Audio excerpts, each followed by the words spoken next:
Somewhere in the jungles of the Yucatán Peninsula, in the summer of 1562, a Catholic bishop ordered his men to build a bonfire.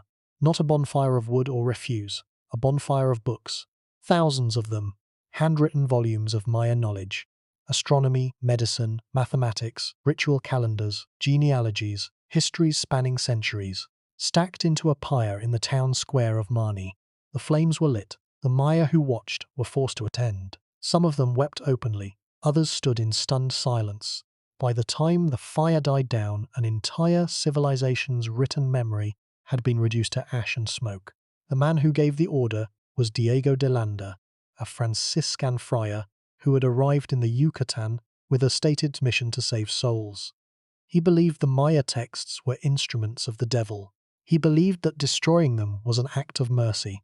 He was 38 years old, and in a single afternoon, he accomplished what centuries of jungle rot, warfare, and natural decay had failed to do.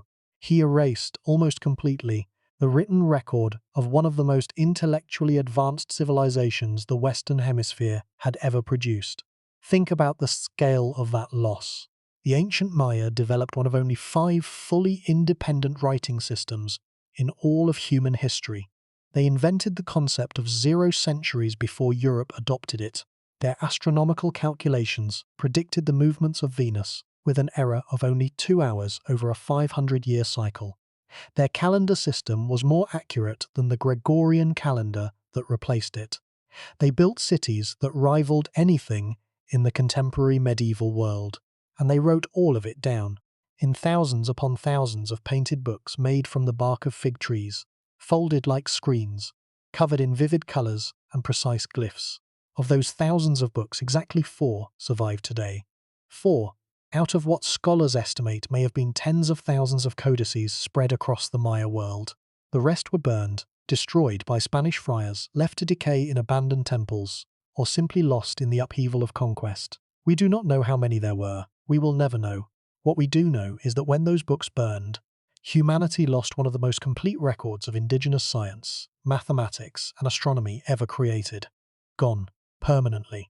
And the tragedy does not end with the fire. Because the man who burned the books, Diego de Landa, later realized what he had done. Years afterward, he sat down and tried to reconstruct what he had destroyed. He wrote a book of his own, a confused and contradictory account of Maya culture, attempting to preserve fragments of the very knowledge he had personally incinerated. That book, his Relación de las Cosas de Yucatán, would become, for centuries, the single most important source on ancient Maya writing. The arsonist became the only witness. The destroyer became the preserver. That paradox sits at the heart of one of the greatest cultural losses in human history. By the end of tonight, you are going to understand exactly what was in those books, why a single man decided to destroy them, how close we came to losing Maya writing forever, and what it has cost humanity to lose a civilization's memory in an afternoon. Before we get started, if you find these mysteries as fascinating as we do, take a second to like the video or subscribe. It is a simple action, but it helps this channel reach more curious minds like yours. Now, let us begin. To understand the magnitude of what was lost in Mani, you first have to understand what the Maya built and how they built it. Not just the pyramids and the temples, but the invisible architecture, the system of thought, the way they recorded the world. Every civilization faces the same fundamental problem. How do you keep knowledge alive after the person who discovered it dies? For most of human history, the answer was memory, oral tradition. An elder teaches a younger person, who teaches the next, and the chain continues. It is a method that works, until it does not. One plague, one war, one famine that kills the elders before they can teach, and generations of accumulated wisdom vanish in a season. No copies, no backups, just silence where knowledge used to be. The Maya understood this fragility, and they solved it in a way that very few civilizations in the ancient world ever managed. They invented writing, not symbolic art, not pictographic shorthand, a complete, fully functional writing system. What linguists call a logosyllabic script, capable of recording any word in the spoken Maya language with precision and nuance. Each glyph could function as a word, a syllable, or a combination of both. The system contained roughly 800 distinct signs. It could express verb tenses, grammatical particles, possessives, and abstract ideas. It was, by any modern linguistic standard, as expressive and sophisticated as any writing system on Earth at the time. And here is the part that scholars still pause over when they consider the timeline. The Maya script appears to have developed independently. It was not borrowed from Mesopotamia. It was not adapted from Egyptian hieroglyphs. It arose in Mesoamerica, in the lowland jungles of what is now Guatemala and southern Mexico, without any known contact with the other great literate civilizations of the ancient world. According to current evidence, it is one of only 5 writing systems in all of human history that were invented from scratch, without influence from an existing script. The others are Sumerian cuneiform, Egyptian hieroglyphs, Chinese script, and the still undeciphered Indus Valley script. Let that distinction settle. Out of every civilization that has ever existed on this planet, only 5 figured out, entirely on their own, how to turn spoken language into permanent visual marks. The Maya were one of them. The earliest known Maya inscriptions date to roughly the 3rd century before the Common Era, though some scholars argue for even older origins based on related Mesoamerican scripts, like the Zapotec and Isthmian systems. By the Classic period, from roughly 250 to 900 of the Common Era, Maya writing had reached its full maturity.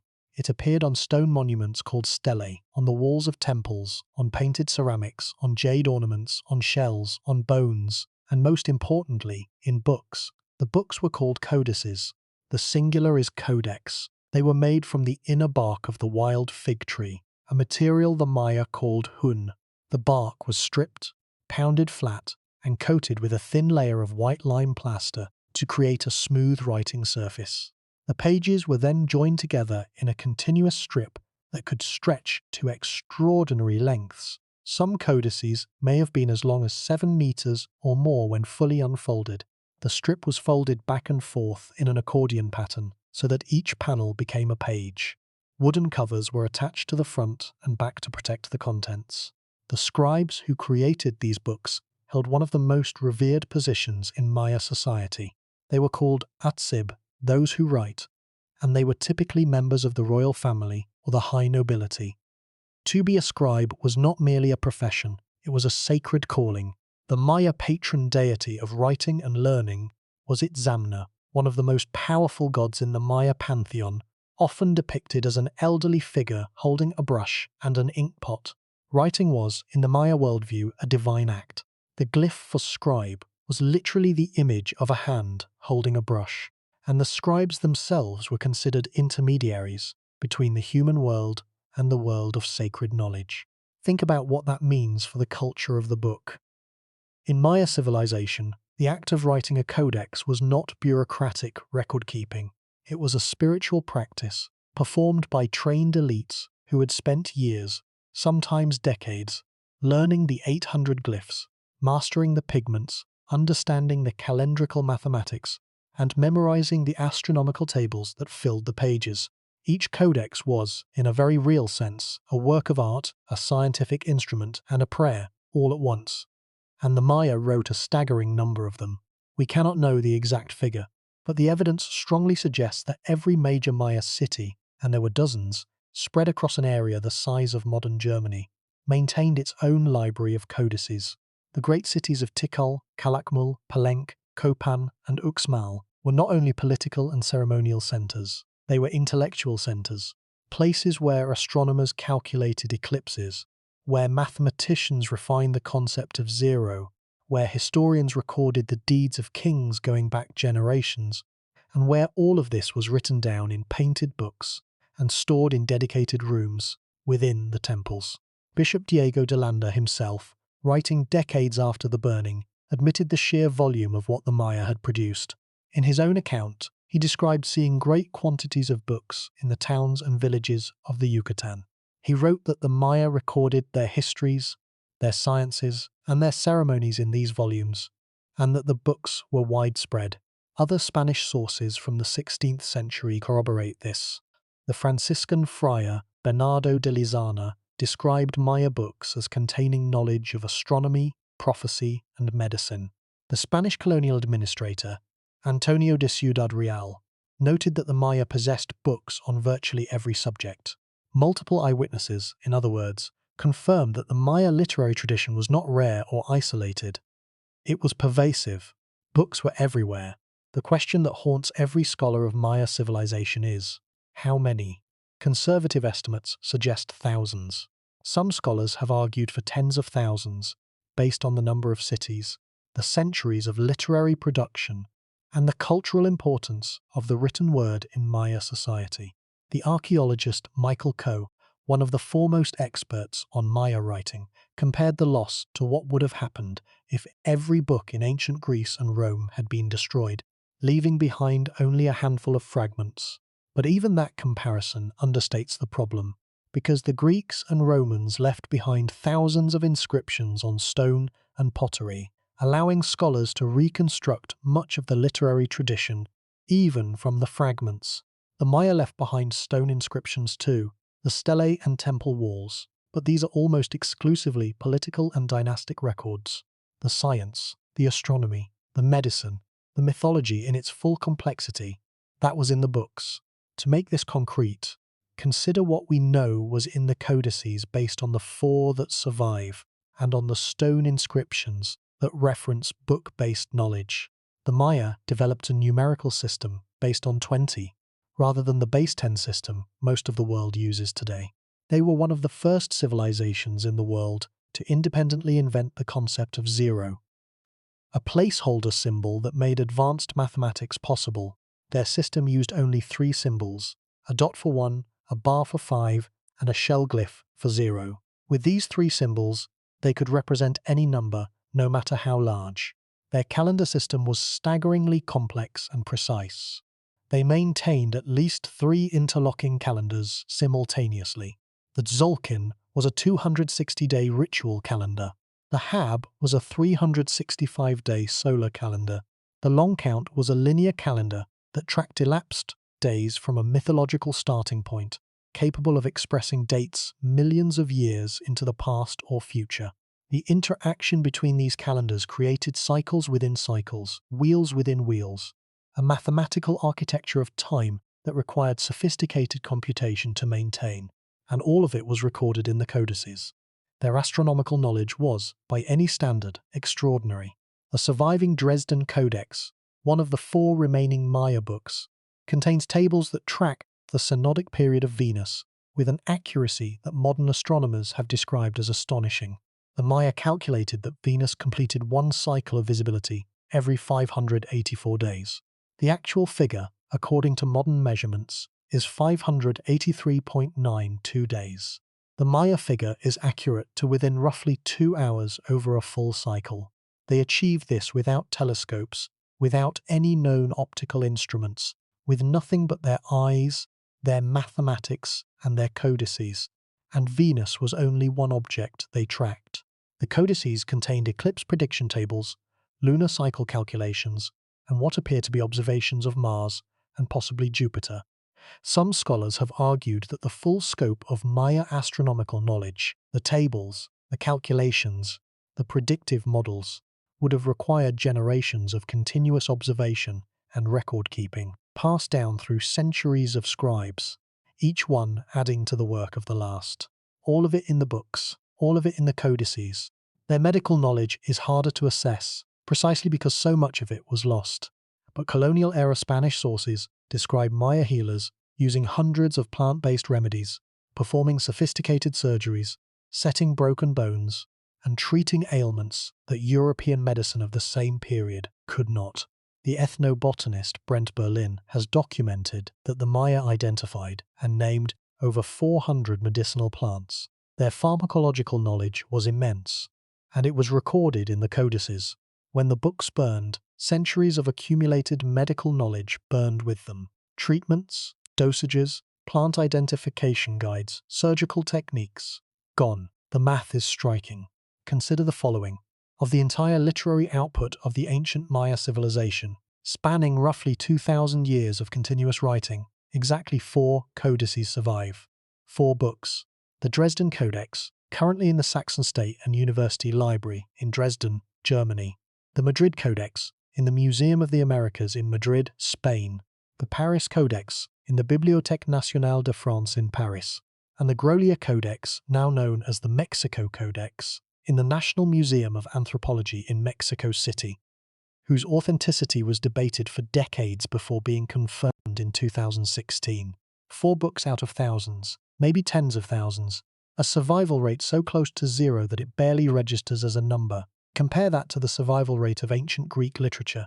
Scholars estimate that roughly 1 to 2% of all Greek texts survived from antiquity to the modern era.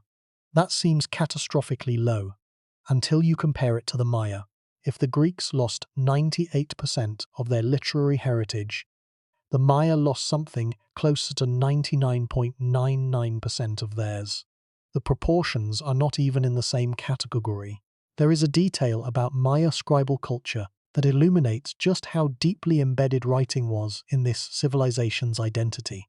Archaeologists have discovered that Maya scribes sometimes signed their work on painted ceramics, on carved panels, even in the codices themselves. Scribes included their names and titles, a practice that suggests individual authorship and artistic pride, much like the European tradition of artists signing their paintings. Some of these scribes can be identified by name across multiple works. We know them as individuals across a gap of more than 1,000 years. They were not anonymous craftsmen. They were named intellectuals with personal reputations. One of the most celebrated Maya scribes whose work has been identified is a figure known to scholars simply by his glyph name, working at the city of Naranjo in the 8th century. His painted ceramics are among the finest examples of Maya art ever discovered, and his calligraphic style is so distinctive that scholars can identify his hand on sight. He was, in modern terms, an artist and a scholar, combining visual mastery with deep knowledge of the glyphic system. How many scribes of his caliber worked at other cities? How many produced codices of comparable quality?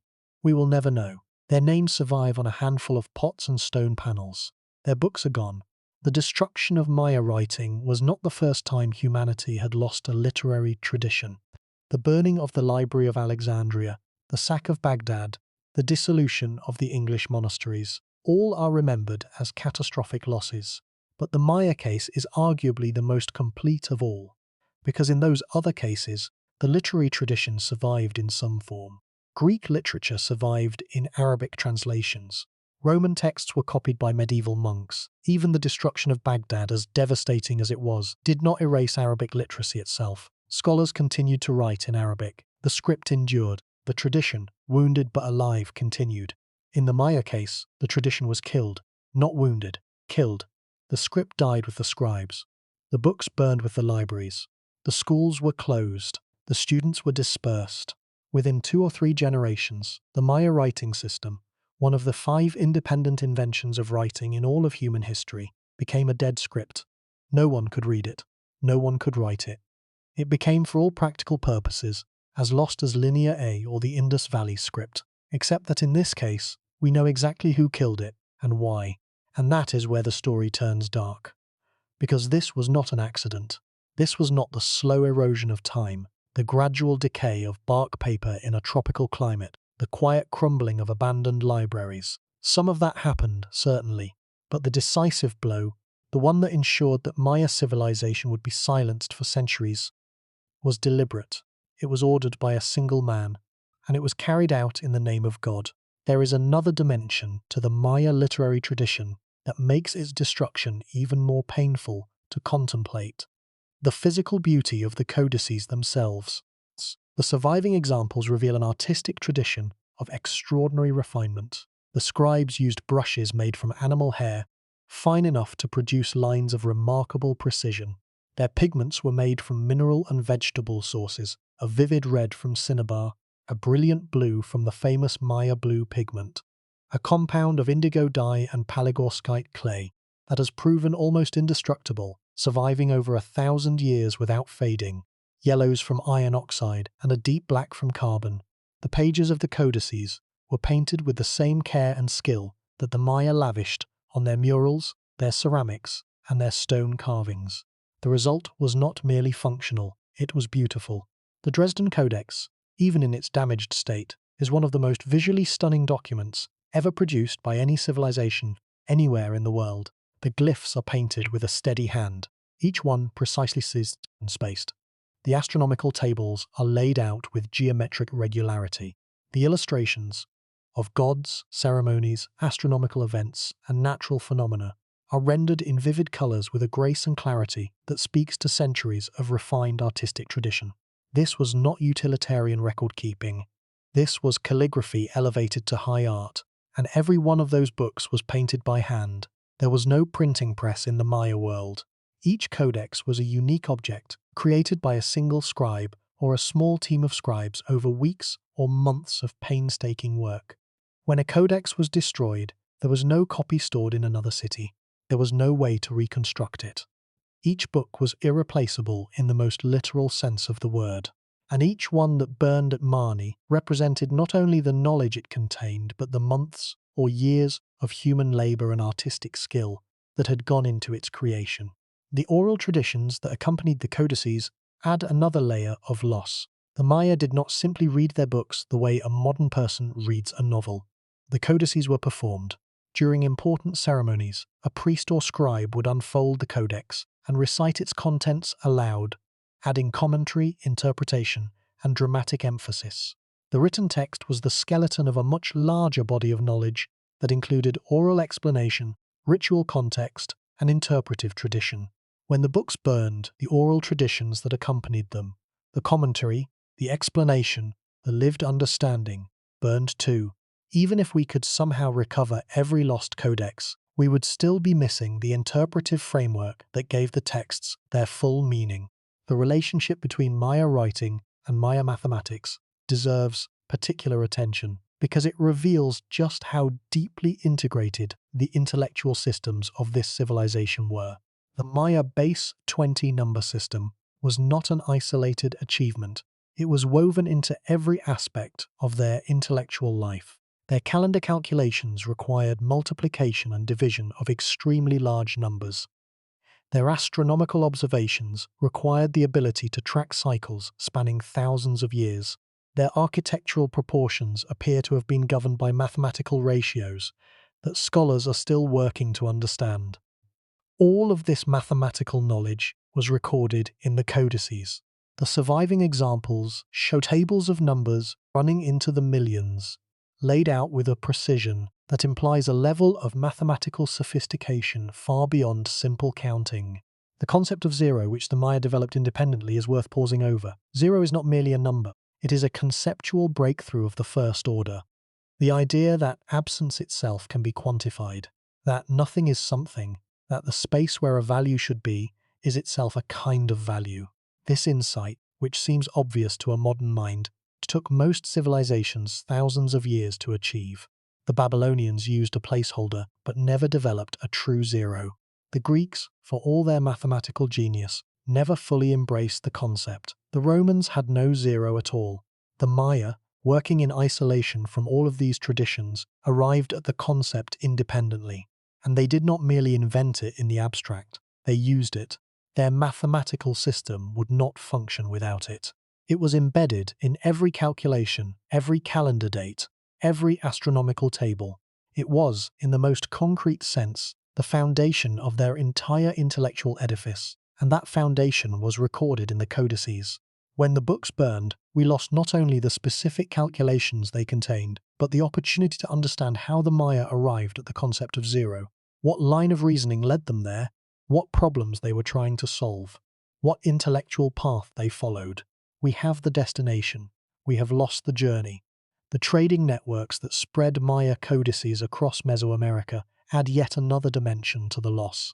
The Maya were not isolated. They maintained extensive trade routes that connected the Yucatán Peninsula to the highlands of Guatemala, the Pacific coast, the Gulf Coast, and regions far beyond the traditional Maya heartland. Along these routes traveled not only goods but ideas, and among the most valued commodities were books. We know from colonial sources that codices were traded between cities, given as diplomatic gifts, and carried by merchants along routes that spanned hundreds of miles. This means that the literary tradition was not confined to a few elite centers. It was dispersed across a vast geographic area, and the Spanish destruction campaign was correspondingly vast. The friars did not burn books in one town and call it done. They pursued codices across the entire region, seeking out hidden caches of books in remote villages, interrogating Maya elders about where books might be concealed, and destroying everything they found. The sheer thoroughness of the destruction is, in its own terrible way, a testament to the importance of the codices. If the books had been trivial, the Spanish would not have worked so hard to destroy them. But the friars understood, correctly, that the codices were the backbone of Maya intellectual and religious life. As long as the books existed, the old knowledge would persist. As long as a scribe could read a codex, the old gods would have a voice. The only way to truly convert the Maya was to silence that voice permanently. And that is exactly what they did. But while the Maya scribes copied their astronomical tables and the priests maintained their calendars, something was already moving toward them. Something that had crossed an ocean. Something that would arrive with horses, steel, and a burning certainty that everything the Maya believed was the work of the devil. His name was Diego de Landa, and he arrived in the Yucatan in 1549 at the age of 25. He was a Franciscan friar, born in Cifuentes, a small town in Castile, educated in the rigid orthodoxy of the Spanish Counter-Reformation, and possessed of a zeal that even his contemporaries considered extreme. He had joined the Franciscan order as a teenager and had volunteered for the mission to the New World, with the fervor of a man who believed he was doing God's most urgent work. He was intelligent. He was disciplined. He was, by all accounts, genuinely interested in the Maya people and their culture. And that combination, genuine curiosity married to absolute religious certainty, would prove to be the most destructive force the Maya intellectual tradition had ever encountered. When Landa arrived, the Spanish conquest of the Yucatan was still incomplete. The military campaign led by Francisco de Montejo and his son had been grinding on for over 2 decades, and the Maya continued to resist with a tenacity that frustrated the Spanish at every turn.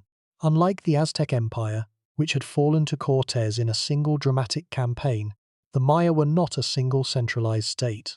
They were a collection of independent city-states and kingdoms, each with its own rulers, its own armies, and its own fierce determination to remain free. Conquering one city did not mean conquering the next. The jungle itself seemed to fight back, swallowing Spanish supply lines and harboring Maya guerrilla fighters who struck and vanished into the green darkness. Into this chaos came the Franciscans. Their role, at least officially, was not military. They were there to convert the Maya to Christianity, to baptize them, to teach them the catechism, to replace their gods with the Christian God.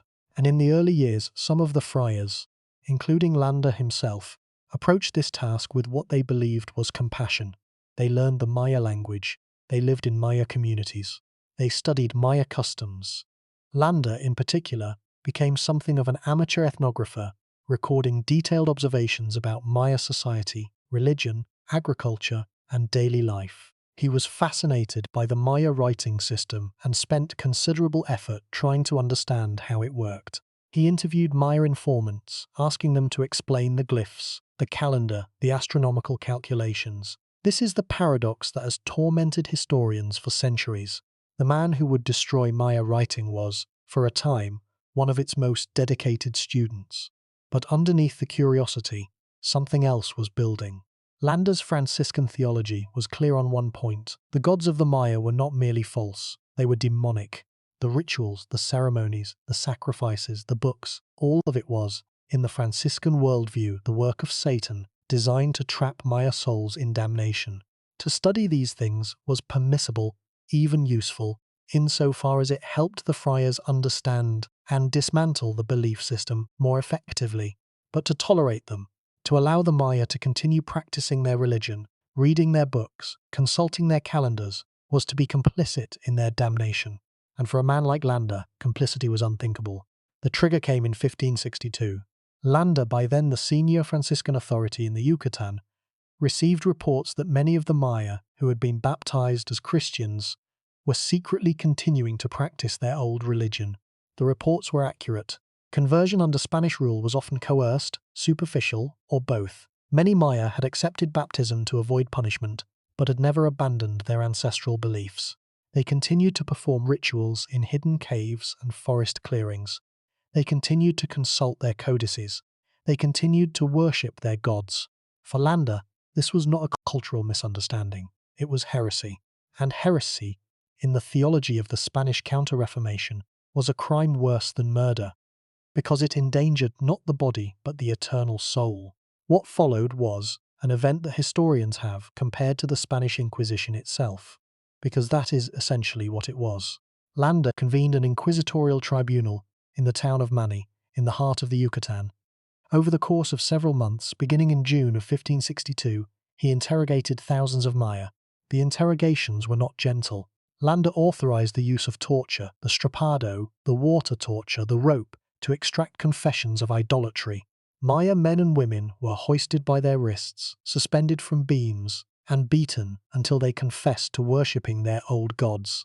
The colonial records indicate that at least 157 Maya were subjected to torture during the Mani Inquisition. Some died, others were permanently maimed. The survivors carried scars for the rest of their lives, but the physical violence, as terrible as it was not the most lasting wound. The lasting wound was the bonfire. On July 12, 1562, in the public square of Mani, Diego de Landa ordered the burning of everything the Maya held sacred. The bonfire consumed religious idols, carved images of Maya gods, ceramic vessels used in rituals, altar stones, and, most devastatingly, the codices. Landa himself described the scene in his later writings. He recorded that his men gathered a great quantity of Maya books and burned them. He wrote, and his words have echoed through the centuries.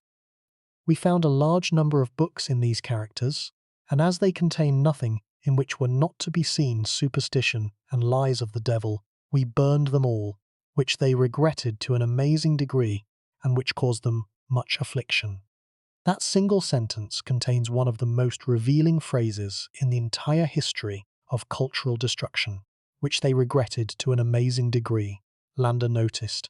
He saw the Maya weeping, he saw their anguish, he recorded it, and he burned the books anyway.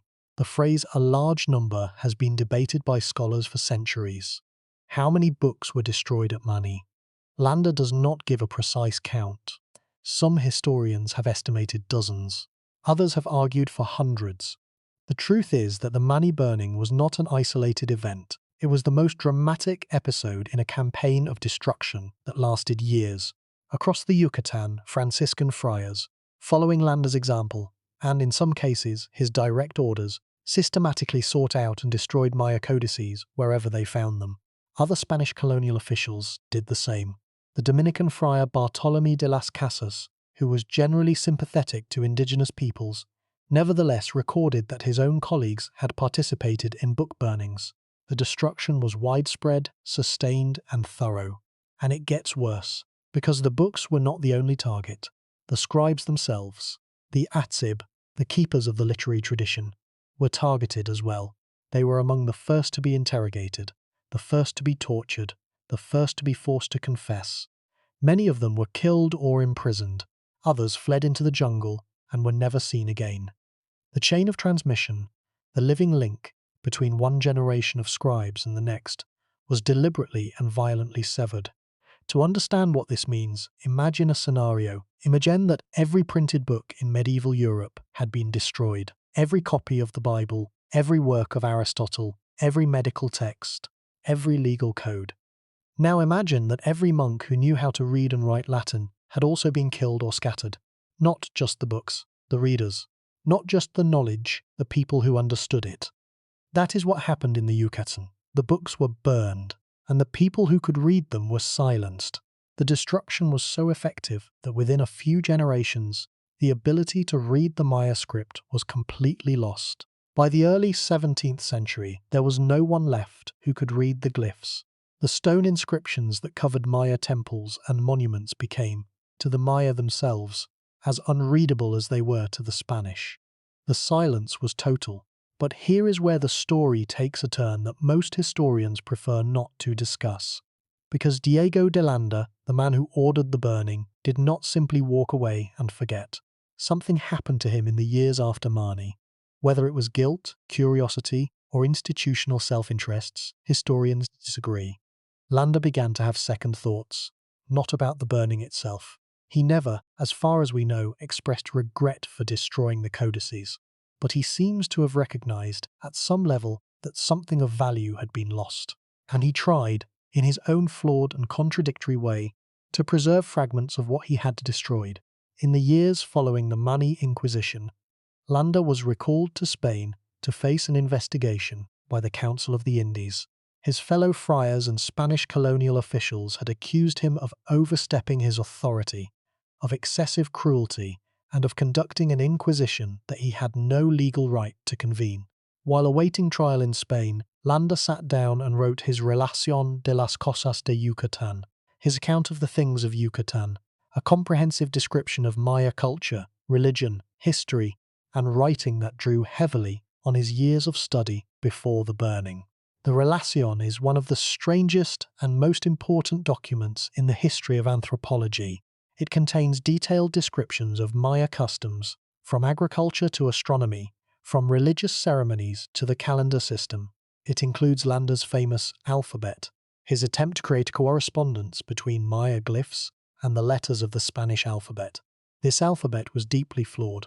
Landa misunderstood the fundamental nature of Maya writing, assuming it was alphabetic when it was in fact logosyllabic.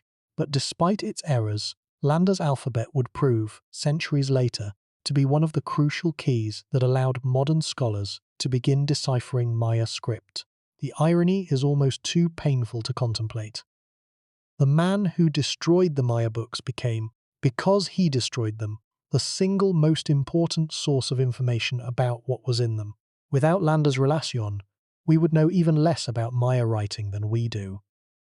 The arsonist left behind a partial sketch of the building he burned, and for 300 years that sketch was nearly all we had.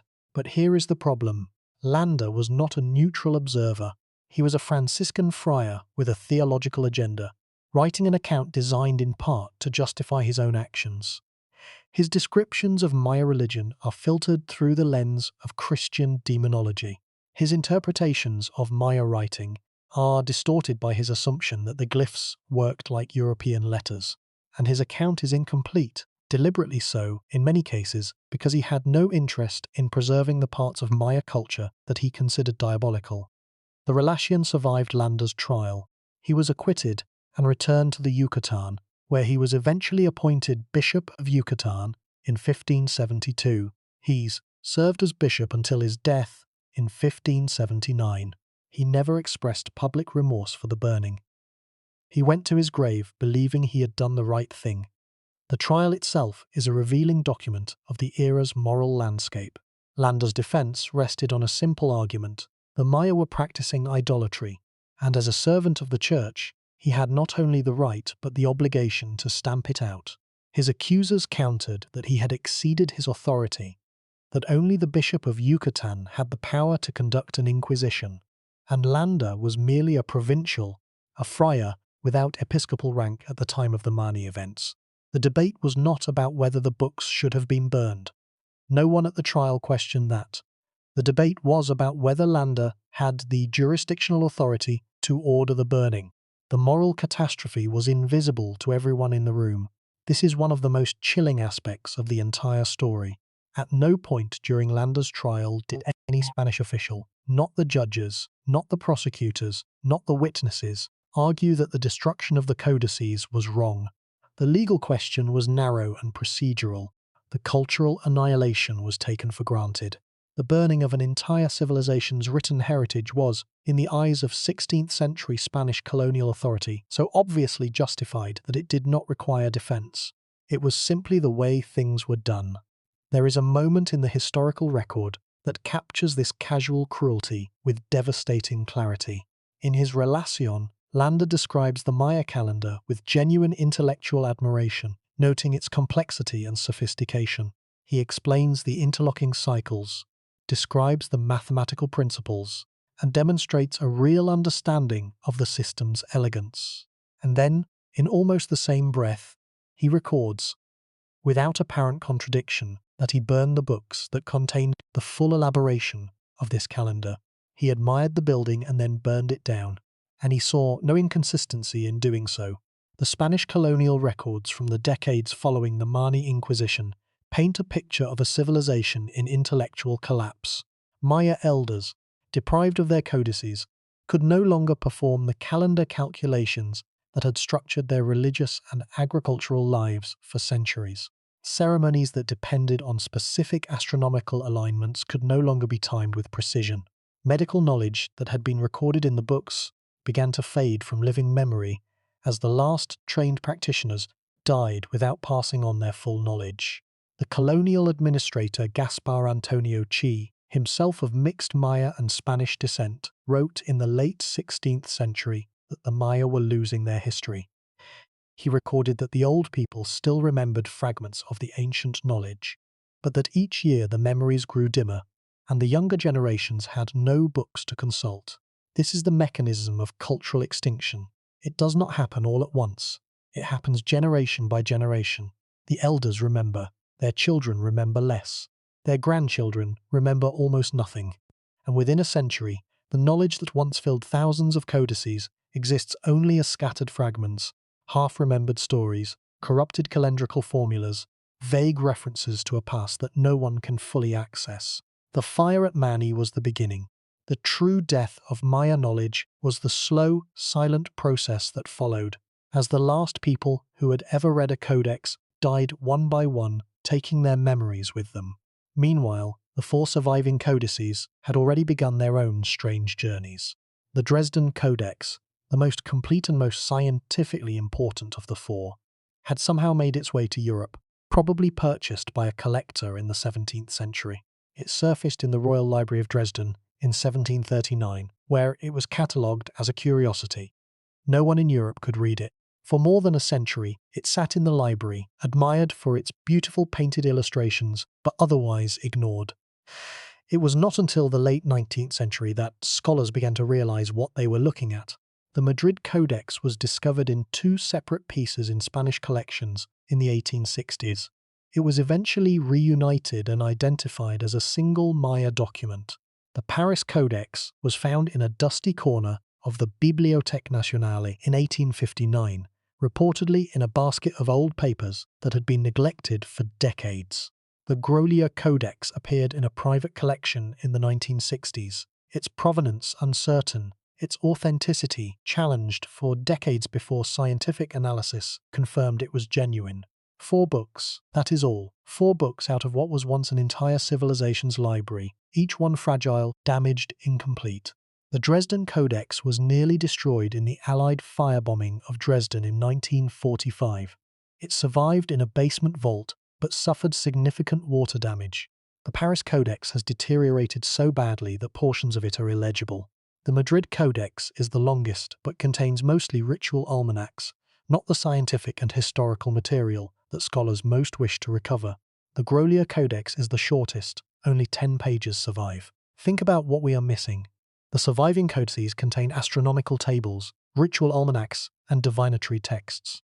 They are extraordinary documents, but they are almost certainly not representative of the full range of Maya literature. Based on the stone inscriptions and on colonial-era descriptions, we know that the Maya also produced historical chronicles, genealogical records, tribute lists, maps, medical treatises, agricultural manuals, and literary works, poetry, mythology, narrative history.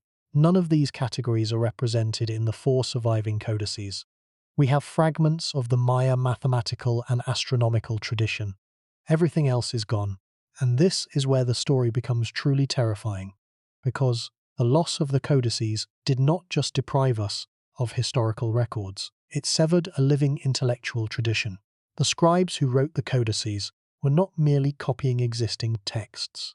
They were scientists, mathematicians, and astronomers in their own right, adding new observations, refining old calculations, and building on the work of their predecessors.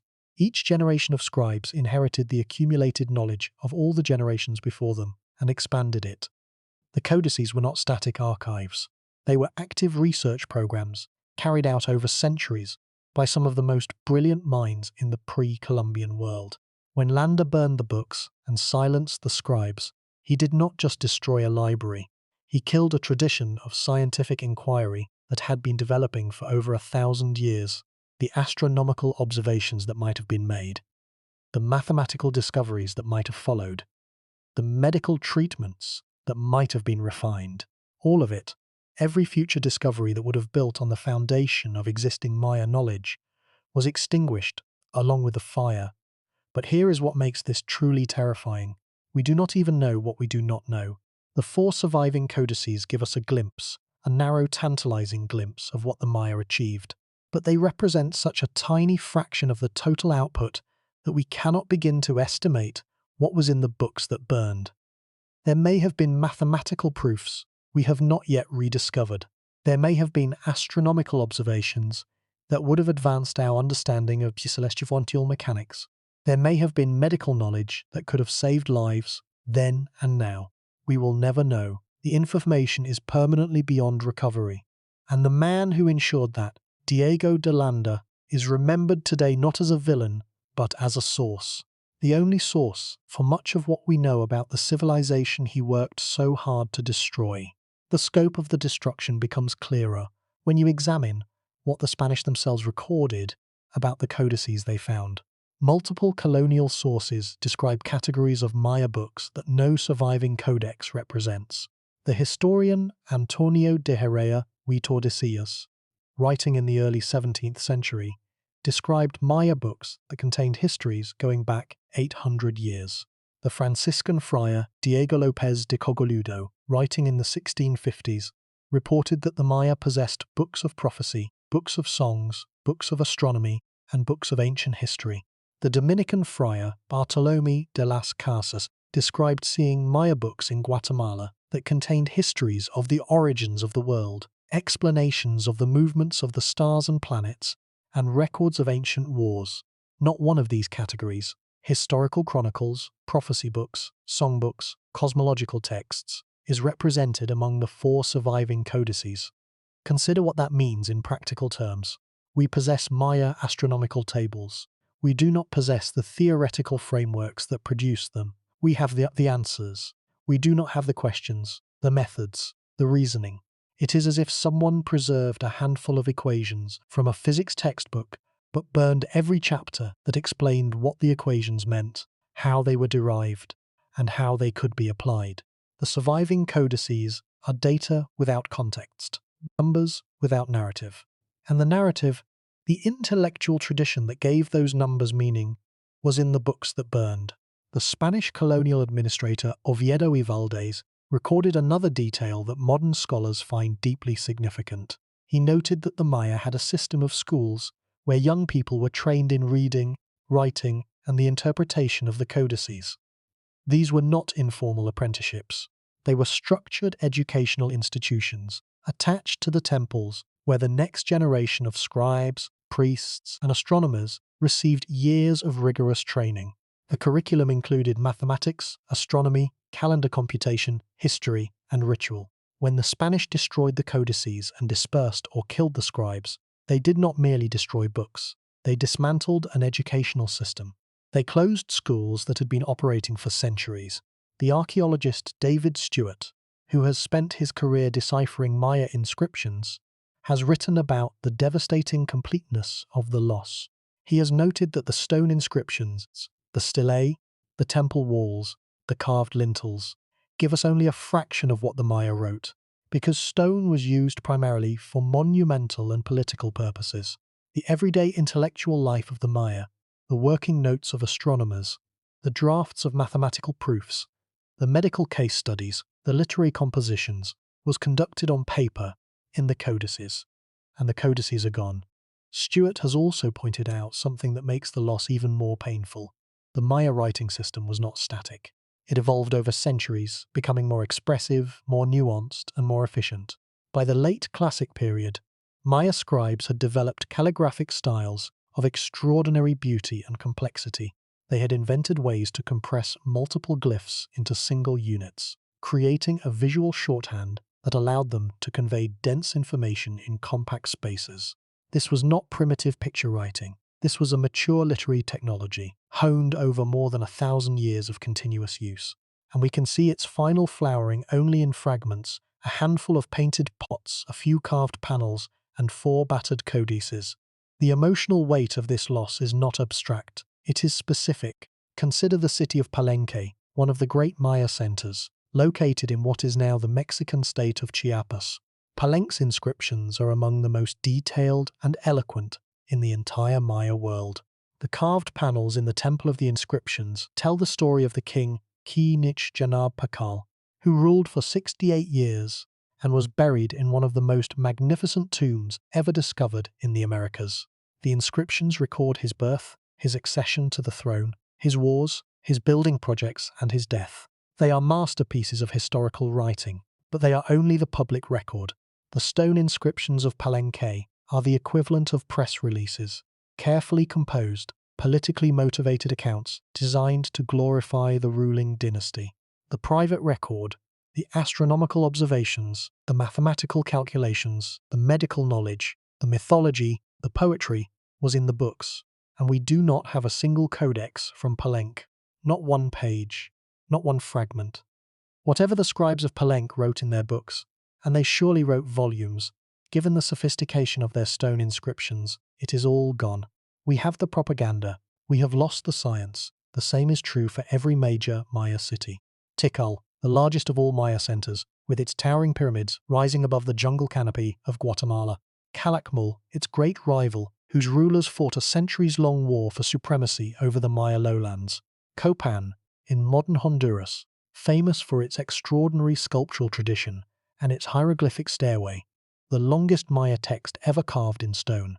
Chichen Itza, the great city of the terminal clastic period, with its astronomical observatory and its temple of Kukulkan.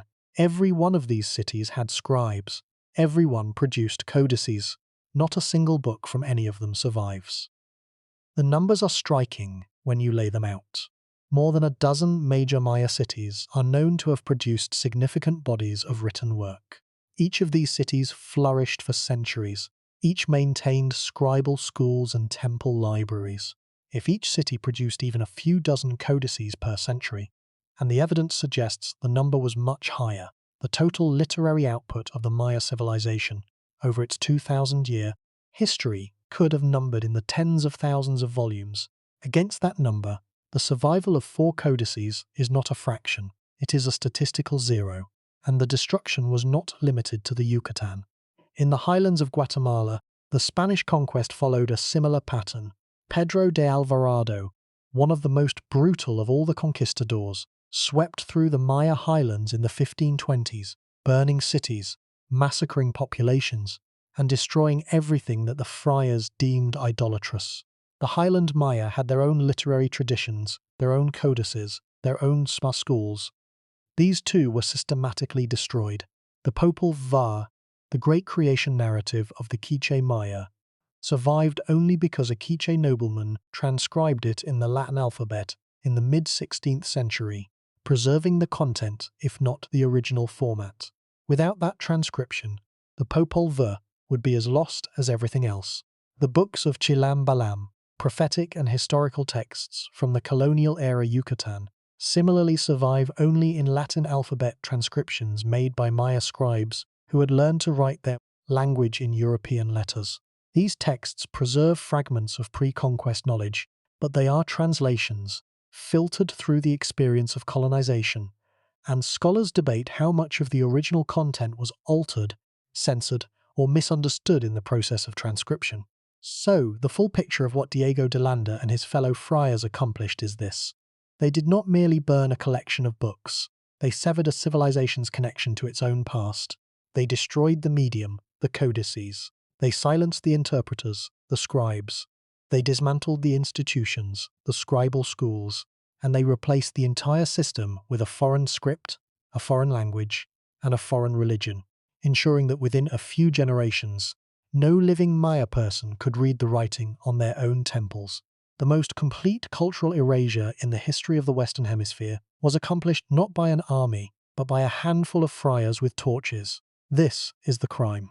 Not just the burning of books, the murder of a literate civilization. And the silence that followed was so deep, so total, that for 300 years, the Western world believed the Maya had never been literate at all. The pyramids stood in the jungle, the glyphs covered the walls, and no one alive could read a single word. The fate of each surviving codex tells its own story of near annihilation. The Dresden Codex, widely regarded as the most scientifically important of the four, contains 78 pages of astronomical tables, ritual almanacs, and deity illustrations. Its Venus tables are the most celebrated example of Maya astronomical achievement to reach the modern world. The Codex tracks 5 complete cycles of Venus, a span of 2,920 days, and the calculations match modern astronomical values so closely that scholars initially refused to believe the figures. The astronomer John Teeple, working in the 1920s, confirmed that the Venus tables were accurate to an astonishing degree, and subsequent analysis has only reinforced that conclusion. This single book, one book, out of thousands, contains enough astronomical data to establish the Maya as among the most skilled naked-eye astronomers in human history, and it almost did not survive. The Dresden Codex had somehow travelled from the Maya world to Europe, probably in the 16th or 17th century, its exact route unknown. It was purchased by the director of the Royal Library in Dresden in 1739, and sat in the collection for over a century before anyone understood what it was. In 1810, the polymath Alexander von Humboldt published illustrations of several pages, sparking the first serious European interest in Maya writing. But it was not until the late 19th century that the librarian Ernst Forstermann began the painstaking work of analyzing the numerical and astronomical content. Forstermann spent years studying the codex, eventually decoding the Maya number system and demonstrating that the tables tracked Venus, eclipses, and lunar cycles. His work laid the groundwork for all subsequent study of Maya mathematics and astronomy. One man, one book, and centuries of silence in between. Then came February 13, 1945. Allied bombers struck Dresden in one of the most devastating air raids of the Second World War. The firestorm that engulfed the city destroyed much of the historic center, including portions of the library. The codex had been moved to a basement vault for safekeeping. It survived, but not unscathed. Water from the firefighting efforts seeped into the vault, damaging the fragile bark paper and causing some of the pigments to run. The codex today bears the scars of 2 separate acts of destruction, separated by nearly 4 centuries: the Spanish campaign that destroyed every other codex like it, and the firebombing that nearly finished the job. The Paris Codex has suffered even worse degradation. Found in 1859 in the Bibliothèque Nationale de France, it was reportedly discovered in a dusty corner, wrapped in paper with the word Pérez written on it, the name of the man who may have brought it from the Yucatán to France, though his identity is uncertain. By the time it was found, the edges of many pages had crumbled away, and the lime plaster coating had flaked off in large sections, taking the painted glyphs with it. Scholars working with the Paris Codex today must often work from 19th century drawings made when the codex was in better condition than it is now. The original is deteriorating before our eyes. The Madrid Codex, the longest of the 4 at 112 pages, was discovered in 2 separate pieces in Spain in the 1860s. For years, scholars believed they were 2 different codices, until careful analysis revealed they were halves of the same document. The Madrid Codex contains mostly almanacs related to agriculture, hunting, beekeeping, and weather prediction, practical knowledge that the Maya used in daily life. Its content, while less dramatic than the astronomical tables of the Dresden Codex, reveals a different dimension of Maya intellectual life: the systematic recording of empirical knowledge about the natural world. Planting schedules, rainfall patterns, animal behavior, all codified, all written down, all part of a rational approach to managing the natural environment that contradicts the popular image of the Maya as a civilization primarily concerned with ritual and sacrifice.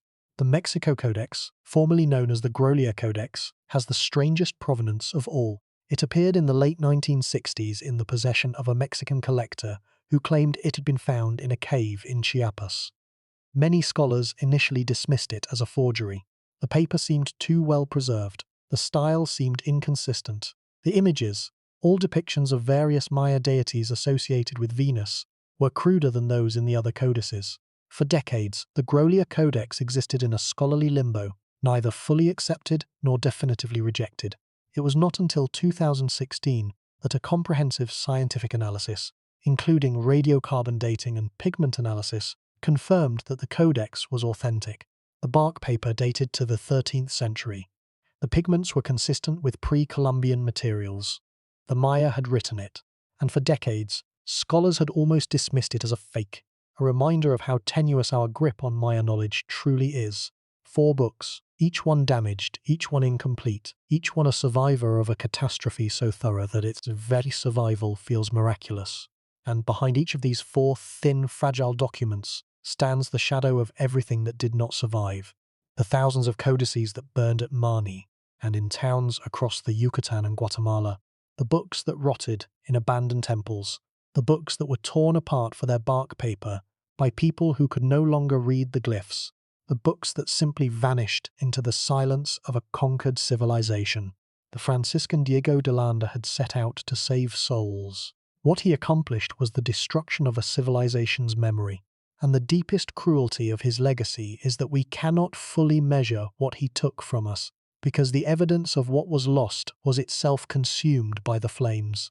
What remains is an absence so vast that it defines an entire field of study. Maya epigraphy, the discipline devoted to reading Maya writing, is built on fragments.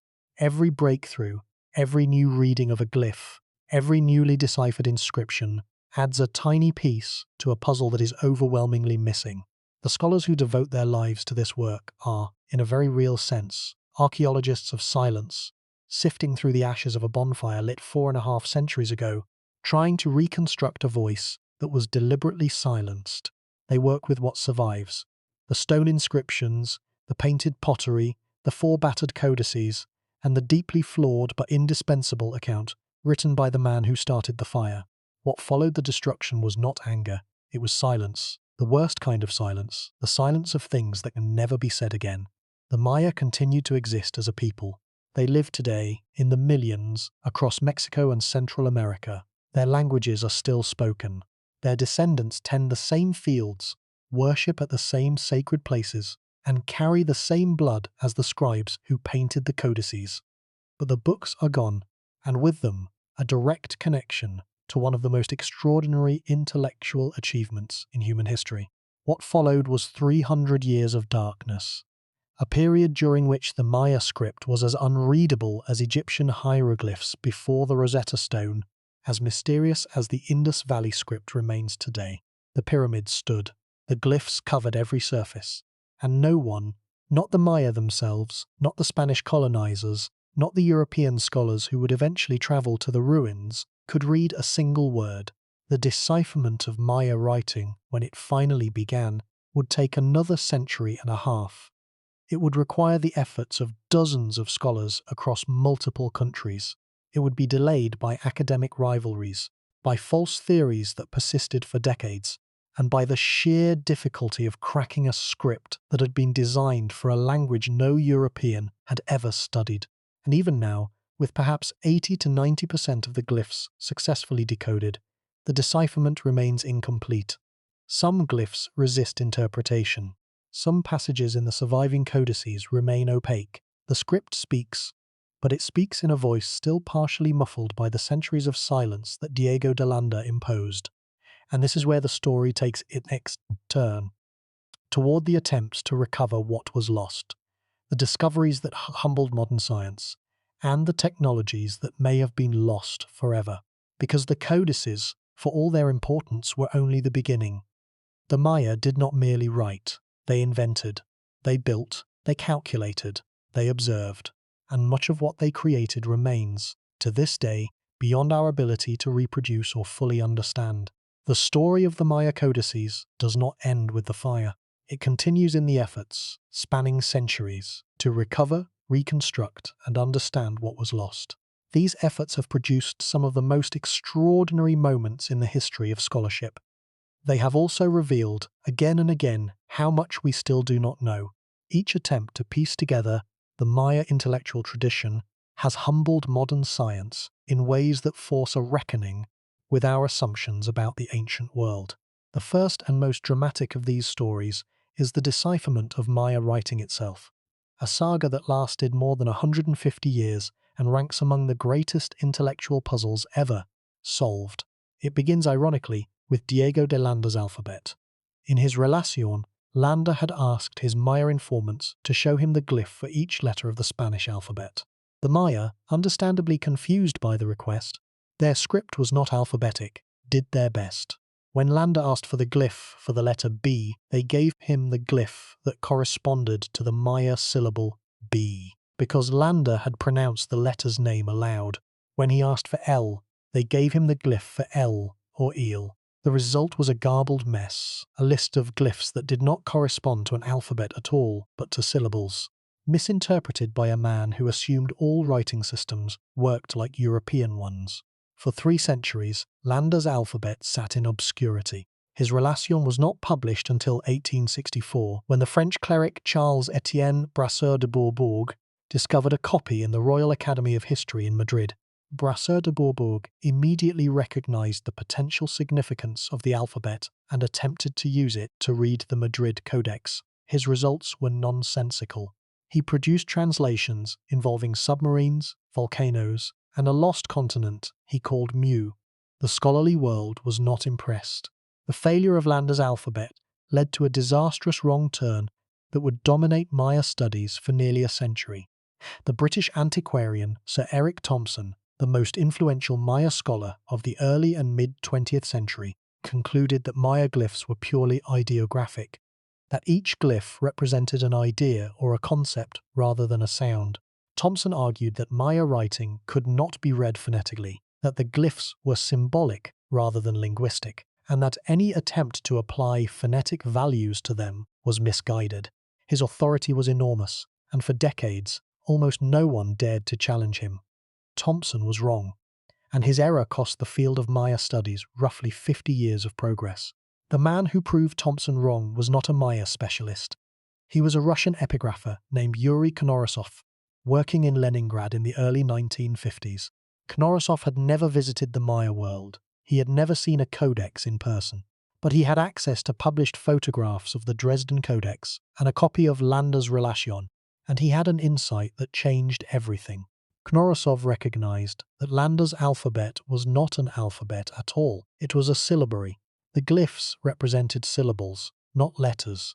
When Landa had asked for B, the Maya informant had given him the glyph for the syllable B. When Landa asked for L, he got eel. The confusion was not in the Maya script. It was in Landa's assumptions. Once Knorosov understood this, the door to decipherment opened. In 1952, Knorosov published a paper in a Soviet academic journal in which he demonstrated that several Maya glyphs could be read phonetically as syllables. He showed that the glyph for Turkey could be read as kutsu, corresponding to the Yucatec Maya word kuts. He showed that the glyph for dog could be read as tsulu, corresponding to tsul. The readings were correct, and they proved, beyond reasonable doubt, that Maya writing had a phonetic component, that the glyphs recorded the sounds of the spoken Maya language. Thompson was furious. He dismissed Knorosov's work as communist propaganda, a charge that carried devastating weight during the Cold War. Western scholars, many of whom owed their careers to Thompson's patronage, fell in line. Knorosov's breakthrough was marginalized, mocked, and ignored for more than 2 decades. The decipherment stalled.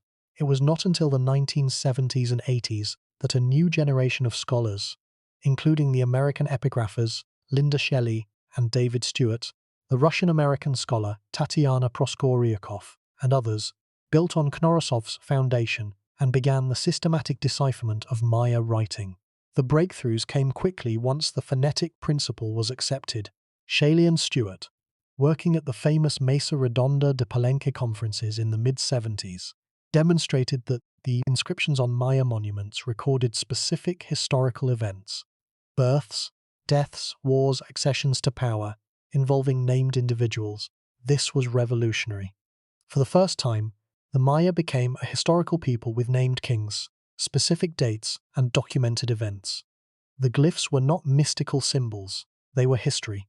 David Stewart, who had begun working on Maya glyphs as a child and published his first scholarly paper at the age of 12, went on to become one of the most prolific and celebrated epigraphers in the field. His readings of inscriptions at Palenque, Copan, and other sites transformed our understanding of Maya political history. Stewart was awarded a MacArthur Fellowship, the so-called Genius Grant, at the age of 18, making him one of the youngest recipients in the award's history. His career is, in itself, a testament to the richness of the material that survives. Even the fragments, the stone inscriptions, the pottery texts, the 4 codices, contain enough information to sustain a lifetime of scholarship. The decipherment process itself reveals the depth of what was lost. As scholars learned to read more glyphs, they began to encounter references to events, people, and concepts that were clearly elaborated elsewhere, in texts that no longer exist. An inscription at one site would reference a great book or a sacred count that was obviously a codex. Another would describe an astronomical event using terminology that implied a theoretical framework, a model of how the cosmos worked, that went far beyond what the inscription itself contained. The stone inscriptions, it became clear, were summaries. They were the headlines. The full articles were in the codices. The epigrapher Nikolai Grube has described the relationship between the stone inscriptions and the lost codices as analogous to the relationship between footnotes and the books they reference. We have the footnotes, the books are gone, we know they existed, we know roughly what they contained, but we cannot read them.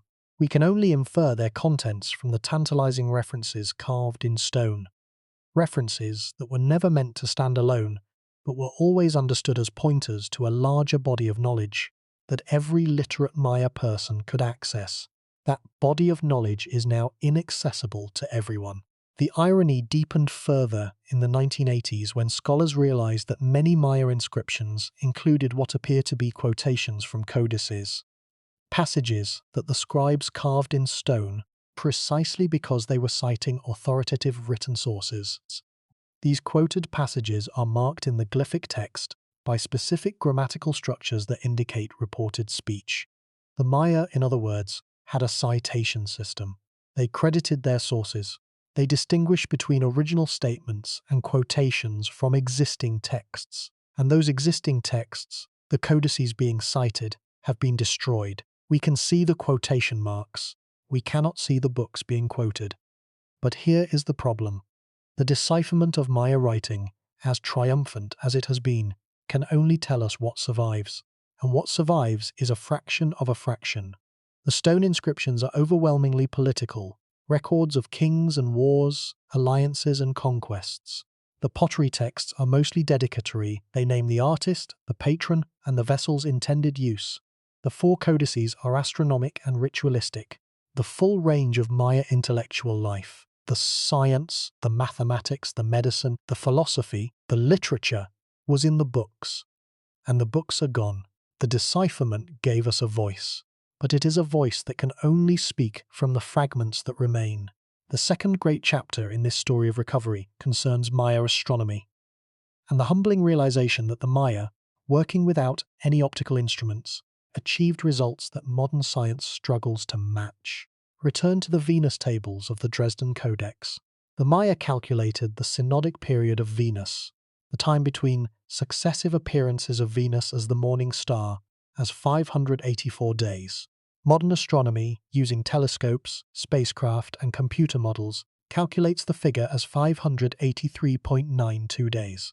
The Maya figure is off by less than 1/10%. Over a span of 5 complete Venus cycles, the cumulative error is roughly 2 hours. 2 hours over a period of 8 years. Without a telescope, without a lens, with nothing but the naked eye, a counting system, and painted bark paper books. But the Venus tables are not the most impressive astronomical achievement in the Dresden Codex. The eclipse tables are arguably even more remarkable.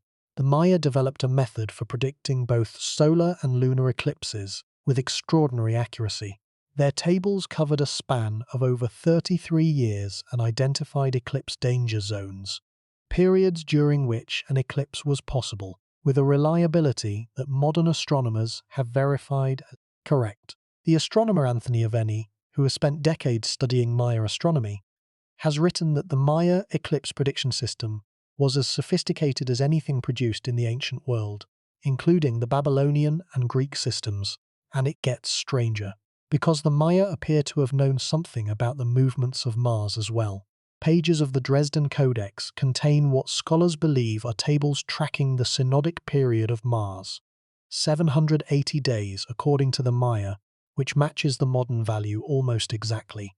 If these readings are correct, the Maya were tracking at least 3 planetary bodies, Venus, Mars, and the Moon, with a level of precision that implies centuries of systematic observation and mathematical analysis. And all of those observations, all of those calculations, all of those centuries of accumulated data were recorded in the codices. The surviving tables in the Dresden Codex may represent the output of an astronomical tradition spanning 1,000 years or more.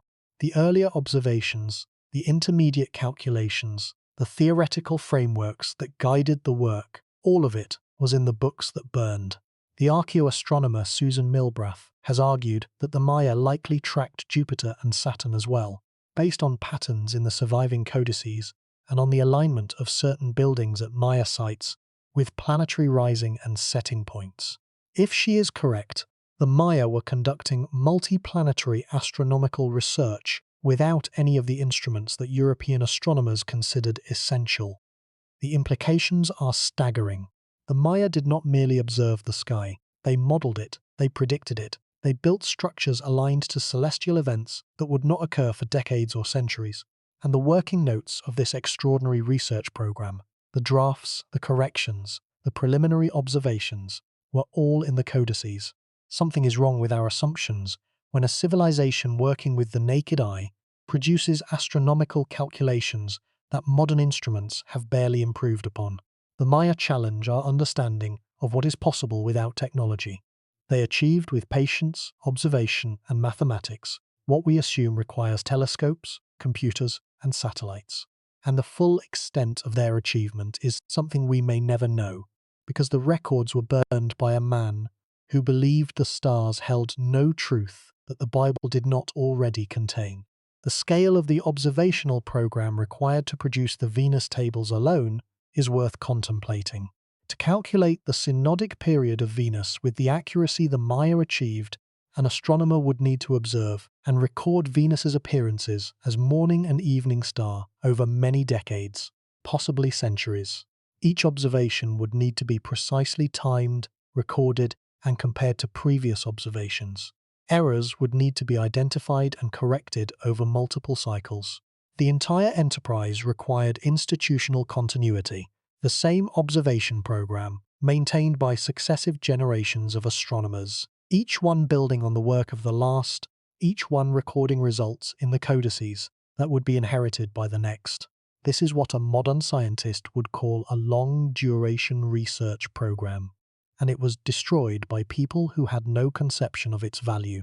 The Spanish friars who burned the codices saw painted pages covered with strange symbols. They did not see centuries of accumulated astronomical data. They did not see the labor of generations of observers, each one adding a few more data points to a model that grew more precise with every passing decade. They saw the devil's work, and they burned it. The astronomer John Carlson has estimated that the Venus tables in the Dresden Codex may represent the distilled output of at least 400 years of continuous observation. 400 years. That is longer than the entire history of modern European astronomy, from Copernicus to the present day.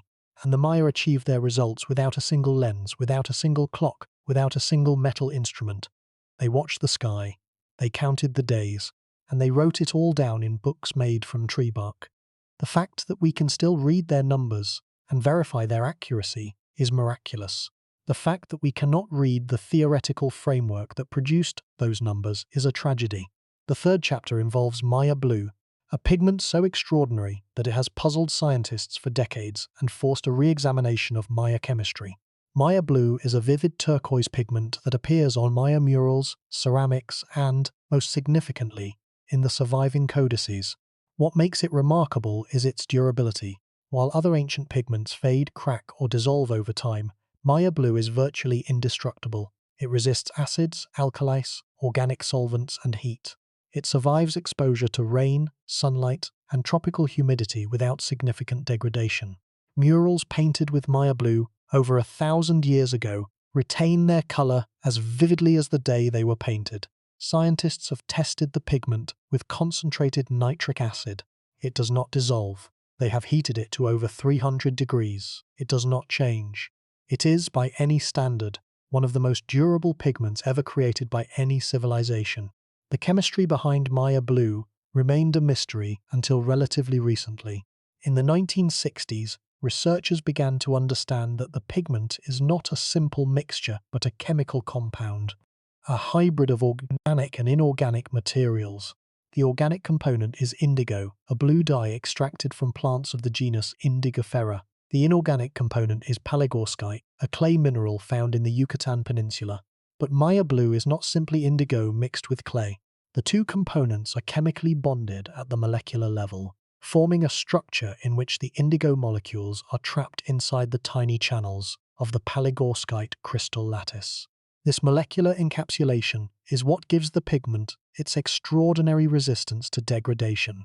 The indigo is literally locked inside the clay, protected from the chemical reactions that would normally cause it to fade. Modern chemists have been able to recreate Maya blue in the laboratory. The process requires heating the indigo and palygorskite together to a specific temperature, roughly 150 to 200 degrees Celsius, for a specific duration. The result is chemically identical to the ancient pigment. But the question that haunts researchers is, how did the Maya figure this out? They did not have thermometers. They did not have gas chromatographs. They did not have any of the analytical instruments that modern chemists use to understand molecular bonding, and yet they produced a pigment that depends on a precise chemical reaction occurring at a specific temperature range. The archaeologist Dean Arnold has proposed that the Maya may have discovered Maya blue through the ritual process of burning incense containing copal resin mixed with indigo in clay vessels made from palygorskite-rich clays. The heat of the ritual fire, combined with the specific materials involved, would have accidentally produced the chemical bonding. Whether this theory is correct or not, it suggests that the Mayas' chemical knowledge was deeply embedded in their ritual practices, and that the codices, which describe those rituals in detail, may have contained the equivalent of chemical formulas. Those formulas, if they existed, are now lost. The fourth chapter in this story of lost Maya knowledge concerns their mathematics, and specifically the question of what else their number system could do. We know the basics. The Maya used a vigesimal, or base 20, system. They had a zero. They could represent extremely large numbers. But what we do not know, what the codices might have told us, is how far they went. Did the Maya develop concepts of negative numbers? Did they work with fractions in a systematic way? Did they develop anything analogous to algebra, a method for solving equations with unknown quantities? The surviving evidence cannot answer these questions. The stone inscriptions use numbers almost exclusively for dates and distances. The codices use them for astronomical calculations. The full range of Maya mathematical thought, if it extended beyond what survives, is lost. There are tantalizing hints that it did extend further. The long count calendar, for example, required computations involving numbers in the hundreds of millions. The fact that the Maya could conceive of and manipulate such large numbers implies a level of mathematical abstraction that goes well beyond simple counting. The correlation constants used to synchronize different calendar cycles required methods of calculation that scholars are still working to fully understand.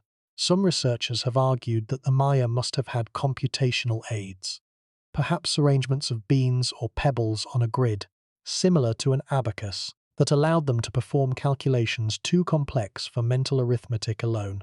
But no such device has been found in the archaeological record, and any description of computational methods would have been in the codices. The fifth chapter concerns Maya medicine and the enormous pharmacological knowledge that was destroyed along with the books. The Spanish colonial sources are frustratingly brief on this subject, but what they do describe is remarkable. Maya healers, known as Amen, maintained a sophisticated medical tradition that included botanical remedies, surgical techniques, bone setting, dental work, and what appear to have been anesthetic procedures. The friar Diego de Landa himself recorded that the Maya used plant-based medicines with apparent effectiveness, and other Spanish observers noted that Maya healers sometimes achieved results that European physicians could not match. The ethnobotanist Brent Berlin, working with modern Maya communities in the highlands of Chiapas, has documented an extensive pharmacological tradition that survives in oral form among Maya healers today. Berlin found that modern Maya herbalists use over 400 different plant species for medicinal purposes, and that many of these plants have been confirmed by modern pharmacological research to contain biologically active compounds. Some of these compounds have proven effective against infections, inflammations, parasites, and gastrointestinal disorders. The modern Maya medical tradition, in other words, is not superstition. It is a genuine pharmacological system with real therapeutic value. But what survives today is only a fragment of what once existed. Modern Maya healers learn their craft through oral transmission, supplemented by whatever written records survive from the colonial period. The pre-conquest codices, which would have contained the most complete and systematic records of Maya medical knowledge, are gone. We cannot know how many plant remedies were documented in those books, how many surgical techniques were described, how many treatments for specific ailments were recorded. The modern pharmacological tradition, as rich as it is the surviving remnant of a knowledge system that was vastly larger. Every plant that a pre-conquest Maya healer used, but that did not make it into the oral tradition, every treatment that was too complex to transmit without written instruction, is permanently lost. The implications for modern medicine are not theoretical. Ethnobotanical research has repeatedly demonstrated that indigenous pharmacological knowledge is one of the most productive sources of new drug leads in modern pharmaceutical research. The cancer drug vincristine, derived from the Madagascar periwinkle, was identified through ethnobotanical research. The antimalarial compound artemisinin was developed from traditional Chinese herbal medicine. The Maya Pharmacopoeia, with its 400-plus documented species and its unknown number of additional species recorded only in the codices, represents a reservoir of potential drug leads that we can no longer fully access. The books that burned at Mani may have contained information that could save lives today. We will never know.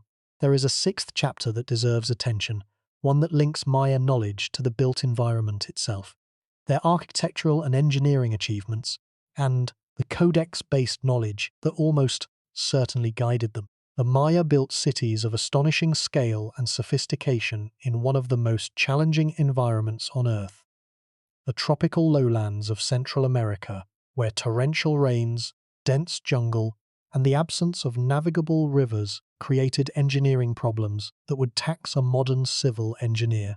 Yet the Maya solved them. They constructed vast water management systems, reservoirs, canals, and filtration systems that sustained populations of tens of thousands in areas with no permanent water sources during the dry season. At the city of Tikal, archaeologists have mapped a network of reservoirs that could hold over 900,000 cubic meters of water. The engineering precision required to design and maintain these systems, the grading of the plazas to channel runoff, the construction of dams and sluice gates, the waterproofing of reservoir walls with clay, implies a body of hydraulic engineering knowledge that was transmitted across generations. How was this knowledge transmitted? Almost certainly, in part, through the codices. The Maya did not stumble upon water management by accident. The systems were designed, planned, and refined over centuries. The design principles, the construction techniques, the lessons learned from failures. All of this would have been the kind of practical knowledge that a literate civilization records in its technical manuals. But no Maya engineering text survives. We have the reservoirs, we have the canals. We do not have the manuals that guided their construction. The same is true of Maya architecture itself. The corbelled arch, the Maya's primary method of spanning interior spaces, was a technique that required precise understanding of load distribution, material properties, and structural geometry. Maya architects built vaulted rooms, multi-story palaces, and towering pyramid temples that have stood for over 1,000 years. The engineering knowledge embedded in these structures is enormous, and while some of it can be reverse engineered by examining the buildings themselves, the theoretical framework, the design principles, the mathematical calculations, the accumulated wisdom of generations of builders was in the books. There is one more technological mystery that the codices might have illuminated: the Mayas' use of acoustics. At the Pyramid of Kukulkan at Chichen Itza, when a person claps their hands at the base of the stairway, the echo that returns is not a simple reflection of the clap. It is a chirping sound, eerily similar to the call of the Quetzal bird, the sacred bird of Maya mythology. Acoustic engineers have studied this phenomenon and confirmed that the stairway's design produces a specific acoustic effect. The stepped surfaces of the pyramid scatter the sound waves in a way that creates a frequency-modulated echo resembling a bird call. Whether this effect was intentional or accidental has been debated, but the precision of the acoustic effect, combined with the cultural significance of the Quetzal, has led many researchers to conclude that it was deliberate, that the Maya architects designed the pyramid to produce the sound. If they did, then they possessed an understanding of acoustics that was centuries ahead of European science. And if they recorded their acoustic knowledge, their understanding of how sound interacts with shaped surfaces, it would have been in the codices. That knowledge, like everything else, is gone. The final chapter in this litany of loss concerns the Popol Vuh, the creation narrative of the Quiché Maya, and the glimpse it offers of the literary tradition that was destroyed. The Popol Vuh is, by any measure, one of the great works of world literature. It tells the story of the creation of the world, the adventures of the hero twins Hunahpu and Spalanc in the underworld of Xibalba, and the origins of the Quiché Maya people. The narrative is rich, complex, and deeply imaginative. The hero twins' descent into Xibalba, a harrowing journey through a realm of darkness, deception, and death, is one of the most compelling underworld narratives in any literary tradition, comparable in scope and power to the Greek myth of Orpheus, the Mesopotamian descent of Inanna, or the journey of Odysseus to the land of the dead. But the Popol Vuh that we possess is not the original. The original was a codex, a bark paper book, written in Maya glyphs, that contained the full creation narrative as it had been transmitted through generations of Quiché scribes. That codex is gone. What we have is a 16th century transcription, written in the Quiché language, but using the Latin alphabet, by an anonymous Maya nobleman who had learned to write his language in European letters after the conquest. This transcription was later copied by the Dominican friar Francisco Ximenez in the early 18th century. Ximenez's copy is the oldest surviving version. The original codex has never been found. So the most celebrated work of Maya literature reaches us through a chain of transmission that includes at least two intermediary copies, a change of script, and a gap of unknown duration between the last reading of the original codex and the first alphabetic transcription. Scholars debate how much of the original was preserved in this process. Some argue that the transcription is remarkably faithful to the pre-conquest original. Others contend that it was inevitably shaped by the colonial context, that Christian concepts may have been introduced, that politically sensitive passages may have been altered, and that the narrative structure itself may have been modified to conform to European literary conventions. What we cannot do is compare the transcription to the original, because the original no longer exists. We have a masterpiece, but we have it in translation, at one remove from the source, and we can never fully assess how much was changed in the crossing. It is as if the only surviving copy of the Iliad were a Renaissance-era paraphrase in Latin, with the original Greek text destroyed. And the Popol Vuh is almost certainly not unique. If the Quiché Maya had a creation narrative of this richness and complexity, it is virtually certain that other Maya peoples had their own literary traditions of comparable power. The Yucatec Maya, the Lacandan Maya, the Tzotzil Maya, the Chol Maya, each of these groups had their own mythologies, their own histories, their own literary traditions.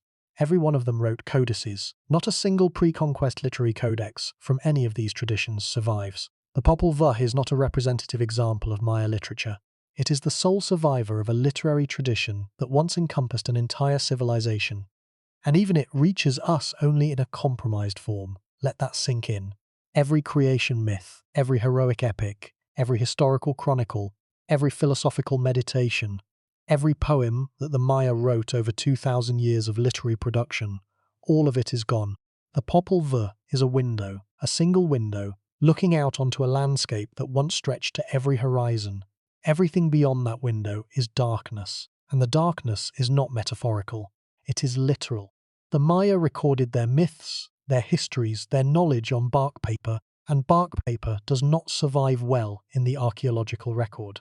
Unlike Sumerian clay tablets, which are virtually indestructible, or Egyptian papyrus, which survives in arid desert conditions, Maya bark paper decays rapidly in the humid tropical environment of Central America. Even without the Spanish burnings, many codices would have been lost to natural decay over the centuries. But the burnings ensured that the loss was not gradual and partial. It was sudden and total. The few codices that survived did so only because they had somehow left the Maya world before the destruction campaign. Carried to Europe by early collectors, perhaps, or hidden in locations where the humidity was lower and the Spanish friars never reached. The archaeologist Jamie Owe, working in the caves of Belize, has discovered fragments of painted bark in conditions that suggest codices were sometimes stored in caves as part of ritual practices. These fragments are too deteriorated to read, but their existence raises a tantalizing possibility. Could there be undiscovered codices still hidden in the caves of the Maya world, sealed away from humidity and destruction, waiting to be found? The probability is low, but it is not zero. And as long as it is not zero, the hope persists, a thin, fragile hope, like the bark paper itself, that the silence might yet be broken by a new discovery. Until that day, the 4 surviving codices remain what they have been for nearly 5 centuries, the last voices of a silenced civilization speaking across an abyss of loss. There is a moment in any investigation of lost knowledge when the sheer scale of the absence shifts from being an intellectual problem to being an emotional one. The facts have been laid out, the numbers have been counted, the names have been named, and then, quietly, without dramatic announcement, the weight of it settles. Not the weight of individual losses, this codex, that inscription, this scribe, but the cumulative weight. The realization that we are not mourning a library, we are mourning a mind, the collective mind of a civilization that thought, calculated, observed, and recorded for over 2,000 years, and whose thoughts were deliberately and systematically destroyed. The Maya were not the only ancient civilization to suffer catastrophic knowledge loss. We have already spoken of Alexandria, of Baghdad, of the countless fires and floods and conquests that have erased human thought throughout history. But the Maya case is different in ways that make it uniquely devastating, and the difference lies in a single word: completeness. When the Library of Alexandria burned, whether by Caesar's fire, Christian mobs, or the slow attrition of centuries, a vast body of Greek and Roman literature was lost. But Greek and Roman literature survived elsewhere. Copies existed in private collections, in other libraries, in the monasteries of the Byzantine Empire, in the translation houses of the Islamic world. The chain of transmission was wounded, but not severed. We lost individual works, the lost plays of Sophocles, the missing books of Livy, the vanished treatises of Archimedes. But the tradition endured. Greek could still be read. Latin could still be written. The intellectual framework survived, even if many of its specific products did not. When the Mongols sacked Baghdad in 1258 and threw the books of the House of Wisdom into the Tigris, the loss was immense. But Arabic scholarship survived. Scholars in Cairo, in Damascus, in Cordoba, in the cities of Persia and Central Asia continued to write, to teach, to preserve. The tradition was damaged, it was not killed. The Maya case is different. The destruction was not partial, it was total. The books were burned, the scribes were silenced, the schools were closed. The script itself, the very ability to read and write in the Maya system, was extinguished. There were no copies in distant libraries. There were no monks in far-off monasteries preserving the texts. There was no second center of Maya literary culture that survived the Spanish conquest. The destruction was, in the most literal sense, complete. What burned at Mani and in the towns and villages of the Yucatan and Guatemala was not just a collection. It was the only collection. There was nothing to fall back on. This is not science fiction. This happened. It happened on a specific date, in a specific place, ordered by a specific man, and it resulted in the most complete erasure of a literate civilization's written heritage in recorded history. The philosopher of science Thomas Kuhn wrote about paradigm shifts, moments when the entire framework of scientific understanding changes, and what was once invisible suddenly becomes visible. The decipherment of Maya writing in the 20th century was such a moment. For 300 years, Western scholars had looked at Maya glyphs and seen decoration, symbolism, mysticism, anything but writing. The paradigm said that true writing was a gift of the old world, that the indigenous peoples of the Americas had not achieved literacy in the full sense. The decipherment shattered that paradigm. The Maya had not only achieved literacy, they had achieved it independently, brilliantly, and comprehensively. The glyphs were not symbols, they were words. The codices were not picture books, they were scientific texts. But the paradigm shift came too late to recover what was lost. By the time Western scholars understood what Maya writing was, the books had been gone for 4 centuries. The decipherment opened a door, but the room beyond the door was mostly empty. Consider what we do not know. We do not know the names of the Maya constellations. We know the Maya tracked the stars. We know they aligned their buildings to celestial events. We know they have observed the movements of planets with stunning precision. But the constellation names, the star maps, the mythological stories attached to specific stars, all of this was almost certainly recorded in the codices, and none of it survives in usable form. Modern astronomers working with Maya material must reconstruct the Maya sky from fragments. A glyph here, an alignment there, a passage in the Popol Vuh that might refer to a constellation but might not. The full map of the Maya heavens is lost. We do not know the full extent of Maya historical knowledge. The stone inscriptions give us a political history of the Classic period, roughly 250 to 900 of the Common Era. But the Maya civilization had deep roots that stretch back many centuries before that. The pre-Classic period, from roughly 2000 before the Common Era to 250 of the Common Era, saw the rise of the first Maya cities, the development of the writing system, and the establishment of the intellectual traditions that would flower in the Classic period. The codices almost certainly contained historical accounts of this earlier era, accounts that would transform our understanding of how Maya civilization developed. We have stone inscriptions that reference events in the deep past, but these are brief, formulaic, and politically motivated. The detailed narratives, the full histories, were in the books. We do not know the full scope of Maya philosophical thought. The Popol Vuh gives us a glimpse of Quiché Maya cosmology, the creation of the world, the nature of the gods, the relationship between humans and the divine. But the Popol Vuh is the product of one Maya group at one point in time, filtered through the lens of colonial transcription. Did other Maya groups have different cosmologies, different creation narratives, different understandings of the nature of existence? Almost certainly. And those alternative cosmologies, those competing philosophical systems, those debates and disagreements and syntheses, all of it was in the codices. All of it is gone. Let that sink in. We are not missing data. We are missing an entire intellectual tradition.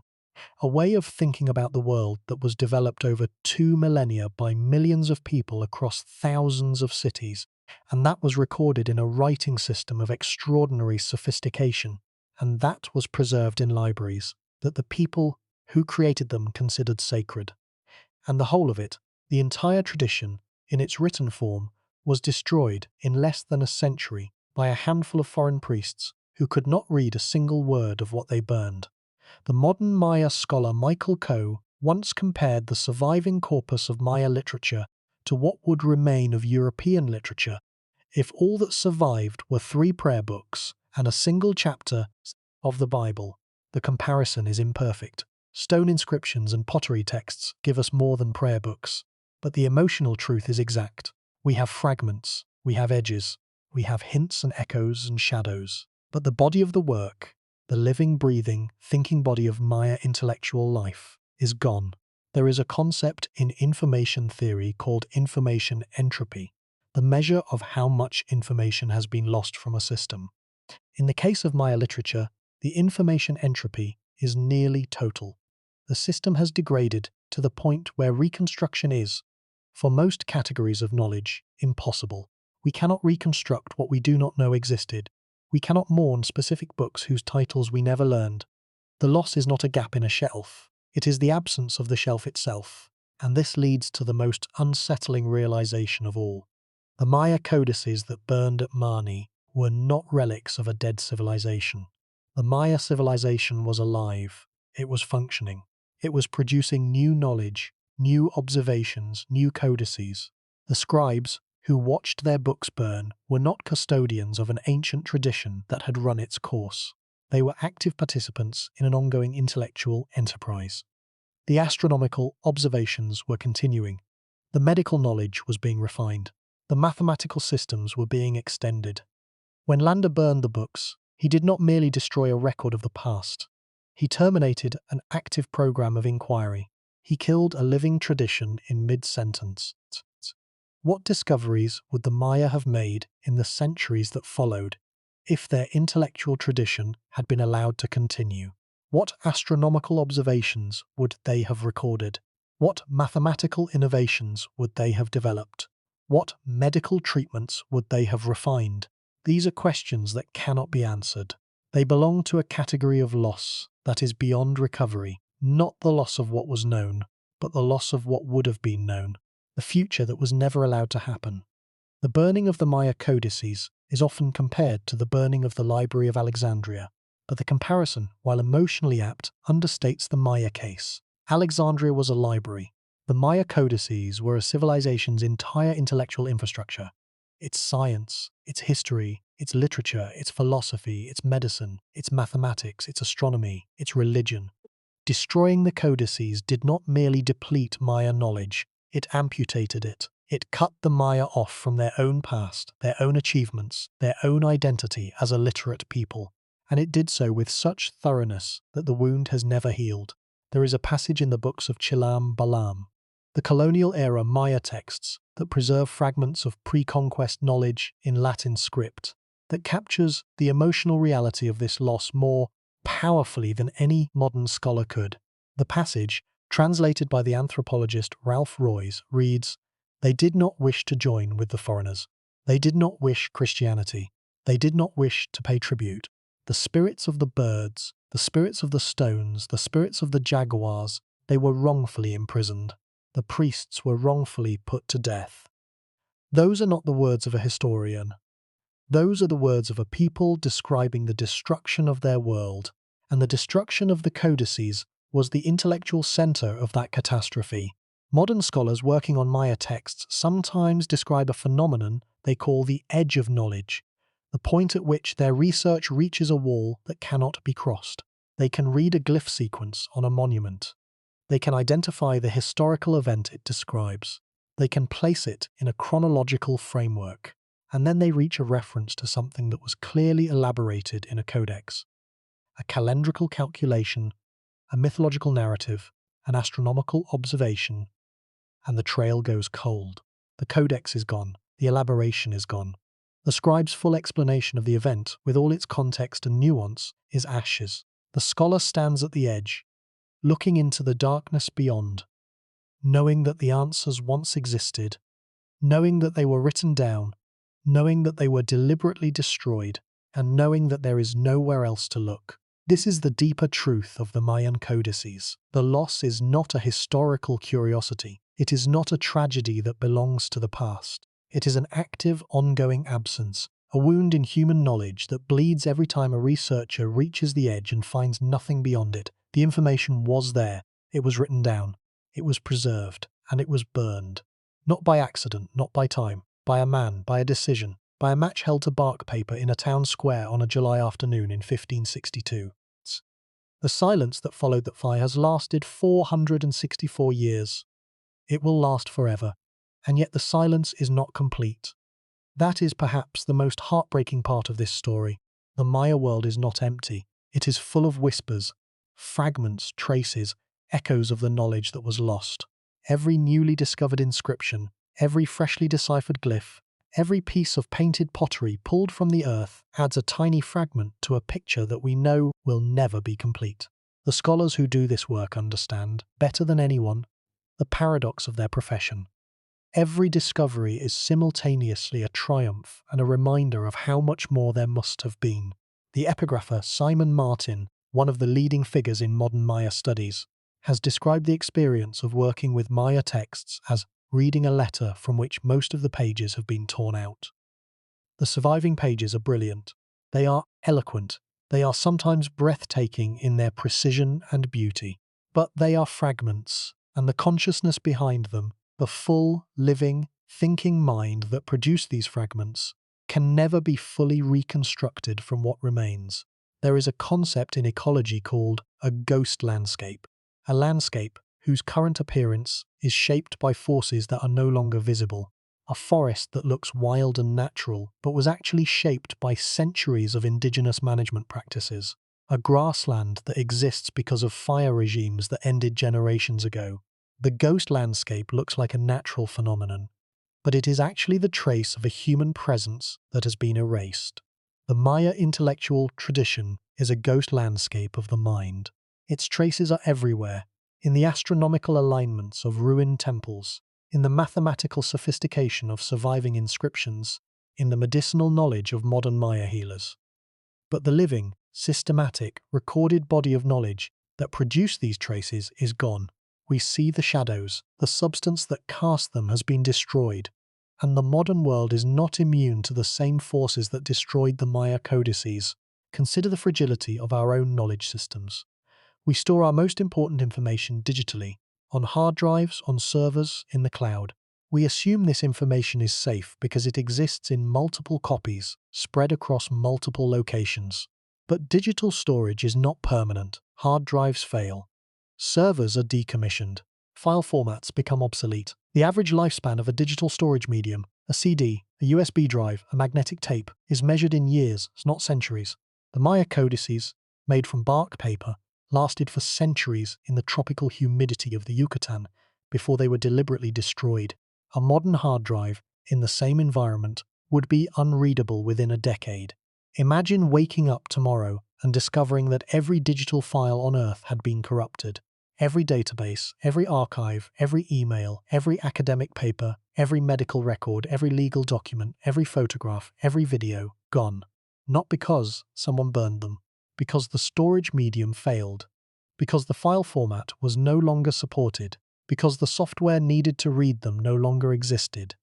That scenario is not as far-fetched as it sounds. The phenomenon is called digital obsolescence, and it is already happening. Documents stored on floppy disks in the 1980s are, for practical purposes, as inaccessible as the Maya codices. The data is there, the machines to read it are not. The historian Vint Cerf, one of the architects of the internet, has warned of what he calls a digital dark age, a future in which the records of our own era are lost because the technologies used to store them have become unreadable. If that happens, future civilizations may look back at the early 21st century the way we look back at the pre-conquest Maya, with admiration for the achievements they can see, and frustration at the vast body of knowledge they know must have existed but can no longer access. The parallel is uncomfortable, and it should be, because the lesson of the Maya codices is not that knowledge can be destroyed by fanatics with torches. The lesson is deeper and more disturbing. It is that knowledge is fragile, that the default state of information is not persistence but decay, that every piece of knowledge humanity possesses is one catastrophe, one decision, one act of negligence away from being lost forever. The Maya learned this lesson the hardest way possible. Whether we learn from their example remains to be seen. There is another dimension to this loss that is rarely discussed in scholarly literature, but that is profoundly important. The perspective of the modern Maya themselves. There are approximately 6 million Maya people alive today, speaking more than 30 distinct Maya languages across Mexico, Guatemala, Belize, Honduras, and El Salvador. They are the direct descendants of the scribes who painted the codices, the astronomers who tracked Venus, the healers who catalogued medicinal plants, and they have been living, for nearly 5 centuries, with the consequences of Diego de Landa's fire. For modern Maya communities, the destruction of the codices is not an abstract historical event. It is a wound in their cultural identity. The codices were not merely books. They were the tangible proof of their ancestors' genius, the written record that demonstrated, beyond any dispute, that the Maya were among the most intellectually accomplished peoples in human history. When the codices burned, that proof was largely destroyed, and in the centuries that followed, the absence of that proof was used to justify the very colonial system that had destroyed it. Europeans argued that indigenous peoples were intellectually inferior, that they had produced no real science, no real literature, no real civilization. The evidence that refuted those arguments, the codices, had already been burned. The destruction of the books became, in a terrible feedback loop, the justification for the conditions that prevented their recovery. Modern Maya scholars and activists have increasingly pushed back against this erasure. Organizations like the Guatemalan Maya Educational Foundation Cholsamaj have worked to revitalize Maya languages and writing systems. In some communities, a new generation of Maya epigraphers, people who are both Maya by heritage and trained in the academic discipline of epigraphy, are reclaiming the ability to read the script that Diego de Landa's campaign tried to kill.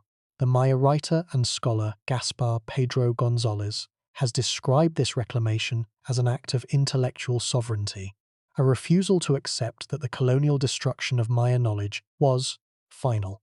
But the reclamation, however inspiring, cannot undo the loss.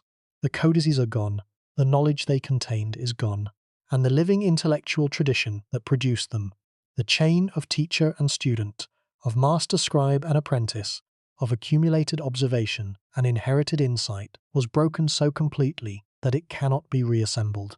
What survives is magnificent. What was lost is incalculable. The mathematician and science historian George Geverghese Joseph has written that the destruction of the Maya codices represents one of the greatest losses in the history of human mathematics. Joseph argues that the Maya mathematical tradition, with its independent invention of zero, its base 20 number system, and its sophisticated calendrical calculations, was one of the major mathematical traditions in human history, alongside those of Mesopotamia, India, China, and Greece. And it is the only one of those 5 traditions whose primary written record has been almost entirely destroyed. We know what the Babylonians knew about mathematics because their clay tablets survived. We know what the Indians knew because their manuscripts were copied and transmitted. We know what the Chinese knew because their literary tradition was never severed. We know what the Greeks knew because their works were translated into Arabic and then back into Latin. We do not know the full extent of what the Maya knew because the books that contained it were deliberately set on fire. The loss reverberates through every branch of knowledge. In linguistics, the codices might have revealed the full range of Maya literary genres: poetry, prose narrative, philosophical dialogue, satirical commentary, and given us a window into the expressive capabilities of the Maya languages that stone inscriptions, with their formal and formulaic style, cannot provide. In ecology, the codices might have contained detailed descriptions of Maya environmental management practices, the sophisticated agroforestry systems, the managed wetlands, the soil improvement techniques that sustained large populations in tropical environments for centuries. In political science, they might have contained detailed accounts of Maya governance, diplomacy, and conflict resolution that could inform our understanding of how complex polities function without the centralized state apparatus that Western political theory considers essential. Every field that touches on the human experience might have been enriched by the contents of the Maya codices, and every field that touches on the human experience has been impoverished by their loss. There is a thought experiment that illuminates the scale of what we are discussing. Imagine a world in which the Maya codices survived. Imagine that instead of burning them, Diego de Landa had collected them and sent them to Spain. Imagine that they had ended up in the Royal Library alongside the manuscripts from other parts of the Spanish Empire. In that world, European scholars would have encountered the Maya mathematical tradition in the 16th century. At the same time, they were struggling with the transition from Roman numerals to the Hindu Arabic, system. They would have found a fully functional base 20 number system, complete with a zero, capable of expressing numbers of any magnitude. They would have found astronomical tables of extraordinary precision. They would have found a civilization that had independently arrived at mathematical concepts that Europe was still in the process of mastering. Would that encounter have accelerated European science?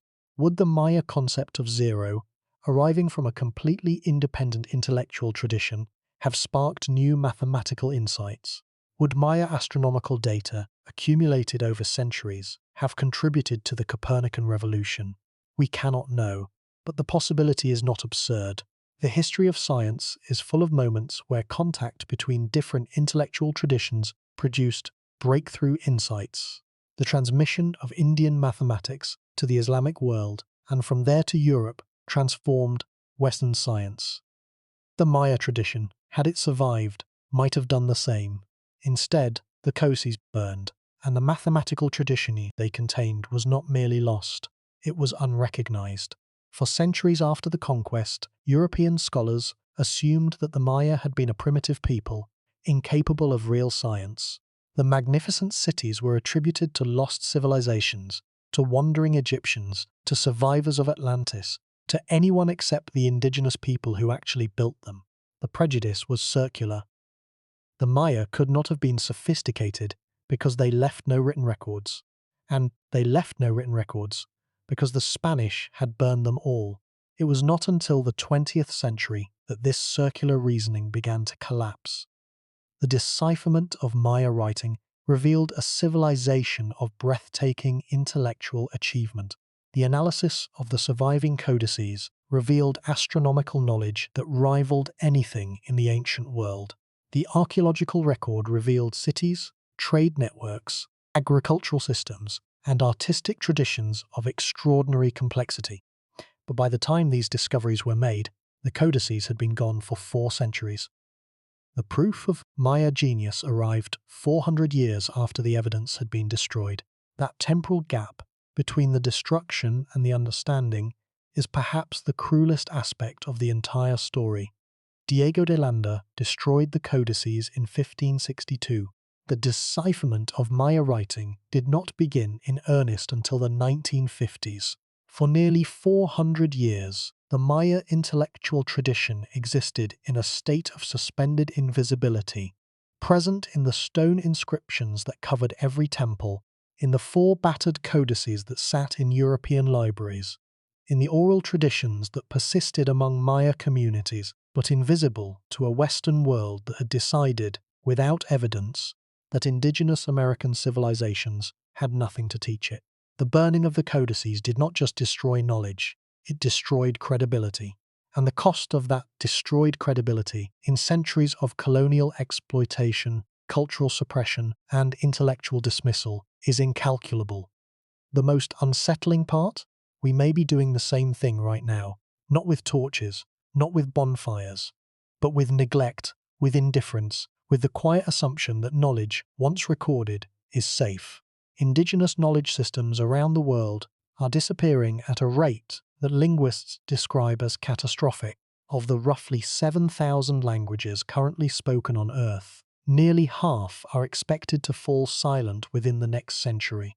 Each language that dies takes with it a unique system of knowledge, names for plants and animals that Western science has not catalogued, medical practices that have not been studied, ecological observations that have not been recorded.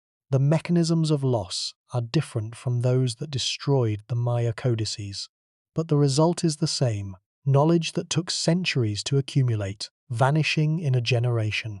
The Maya codices are not just a cautionary tale, they are a mirror.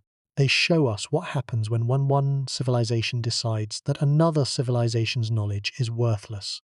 They show us the cost of that arrogance. And they challenge us to ask whether we are making the same mistake, whether we are allowing knowledge to disappear, not because we are burning it, but because we are not bothering to save it. We have traveled through centuries tonight. We have walked through the scriptoria of Maya cities, watched scribes paint astronomical tables on bark paper, stood in the town square of Mani as the flames consumed thousands of irreplaceable books. We have traced the long aftermath, 3 centuries of silence, followed by a century and a half of painstaking decipherment that gave the Maya back their voice, only to discover how much of what they said had already been lost forever. And now, standing at the end of that journey, it is worth asking the question that has been building beneath every story, every number, every name. What does this mean? It means, first and most plainly, that we are poorer than we know. The Maya codices contained the accumulated knowledge of one of the most intellectually accomplished civilizations in human history. They contained astronomical data of extraordinary precision. They contained mathematical systems of genuine sophistication. They contained medical knowledge of proven therapeutic value. They contained historical records spanning centuries. They contained literary works of beauty and power. And all of it is gone, not degraded, not partially preserved, gone. We are living in a world that has been permanently diminished by their absence, and we have no way of measuring the full extent of that diminishment because the evidence of what was lost was itself destroyed. It means, second, that the destruction of knowledge is not merely a crime against the past. It is a crime against the future. When Diego de Landa burned the codices, he did not only erase the record of what the Maya had already accomplished, he terminated the intellectual tradition that would have produced future accomplishments, the astronomical observations that were not made, the mathematical discoveries that were not achieved, the medical treatments that were not refined, the philosophical insights that were not developed. All of these unborn discoveries are part of the loss. They are the children of a murdered tradition. The thoughts that would have been thought, the books that would have been written, if the fire had never been lit. It means, third, that the fragility of knowledge is not a problem that belongs to the ancient world. It belongs to us. We live in an era of unprecedented information abundance. More text has been produced in the last 20 years than in all of previous human history combined. We assume that this information is safe because it is digital, because it is stored in multiple locations, because it is backed up and duplicated and distributed across the globe. But the Maya assumed their knowledge was safe too. They had redundancy, multiple copies of codices in multiple cities. They had durability, bark paper that lasted for centuries. They had institutional support, scribal schools that ensured the chain of transmission. And none of it was enough. A single man with a theological conviction and the authority to act on it was enough to destroy the entire system. We do not have a Diego de Landa waiting to burn our digital archives, but we have other vulnerabilities. Cyber attacks, electromagnetic pulses, server failures, format obsolescence, corporate bankruptcy. When the company that hosts your data goes out of business, your data may go with it. Political censorship. Governments around the world routinely delete, block, or destroy digital information that they find politically inconvenient. And simple neglect. The vast majority of websites created in the first decade of the internet no longer exist. They were not deleted. They were simply not maintained. The servers were unplugged. The domains expired. The data vanished. The lesson of the Maya codices is not that we should fear fire. It is that we should fear complacency. The assumption that knowledge, once recorded, is permanently safe is one of the most dangerous illusions a civilization can hold. The Maya held it. They recorded their knowledge with care, with skill, with devotion. And they lost everything. We are recording our knowledge with care, with skill, with technology. Whether we lose it or not depends on whether we have learned from the Maya's example, or whether we are destined to repeat it. The connection between the opening of this story and this moment is direct. The bonfire at Mani was not an aberration. It was the product of a specific constellation of forces: religious certainty, colonial power, and the assumption that one civilization's knowledge is more valuable than another's. Those forces have not disappeared. They have changed form. The certainty is no longer theological. It is technological, economic, cultural. But the underlying dynamic, the belief that some knowledge matters and some does not, that some traditions are worth preserving and some are not, that the powerful have the right to decide what the less powerful are allowed to remember. That dynamic is alive and well. The codices that burned at Mani were not just Maya property. They were human property. They belonged to all of us. the astronomical observations, the mathematical insights, the medical knowledge, the literary achievements. These were contributions to the collective intellectual heritage of our species. When they burned, all of humanity was diminished, not just the Maya, all of us, and the diminishment is permanent. So what, in the end, did Diego de Landa erase? He erased a civilization's memory. 2,000 years of continuous intellectual achievement. Astronomy, mathematics, medicine, history, literature, philosophy, recorded in thousands of painted books by some of the most skilled scribes the world has ever seen. He erased the written record of one of only 5 civilizations in human history to independently invent a complete writing system. He erased astronomical tables that tracked the planets with a precision that modern instruments have barely improved upon. He erased a mathematical tradition that independently discovered 0 centuries before Europe adopted the concept. He erased medical knowledge that could have saved lives then and might have saved lives now. He erased an unknown number of literary works, creation myths, heroic epics, historical chronicles, philosophical meditations, that we will never read, never study, never know. Of the thousands of codices that once existed, 4 survive. 4. The Dresden Codex, water-damaged in a basement in Germany. The Madrid Codex, split in 2 and reunited by chance. The Paris Codex, crumbling in a French library. The Mexico Codex, dismissed as a forgery for decades before science proved it genuine. 4 books out of what may have been tens of thousands. A survival rate so close to 0 that the word survival barely applies. The man who burned them did not set out to be a villain. Diego de Landa was, by his own lights, a servant of God, doing his duty to save souls from damnation. He studied the Maya language, he learned about Maya customs, he recorded details of Maya culture that no other Spanish observer preserved, and then he burned the books. He watched the Maya weep. He noted their grief. He noted it with genuine surprise, as though he could not quite understand why they cared so much about a stack of painted bark. And then he moved on. That incomprehension is the heart of the tragedy. Not malice, incomprehension. Landa did not hate Maya knowledge. He did not understand it. He could not conceive that a system of thought so different from his own might have value. He could not imagine that the painted symbols on the bark pages might encode centuries of systematic observation, mathematical reasoning, and accumulated wisdom. He saw the devil's work. He burned it. And in doing so, he silenced one of the most extraordinary intellectual voices the human species has ever produced. The Maya world did not end with the burning. The Maya people are still here, 6 million strong, speaking their languages, tending their fields, carrying the blood of the scribes who watched the flames. Their civilization was wounded, not destroyed. Their knowledge was diminished, not extinguished. The oral traditions continue. The languages endure.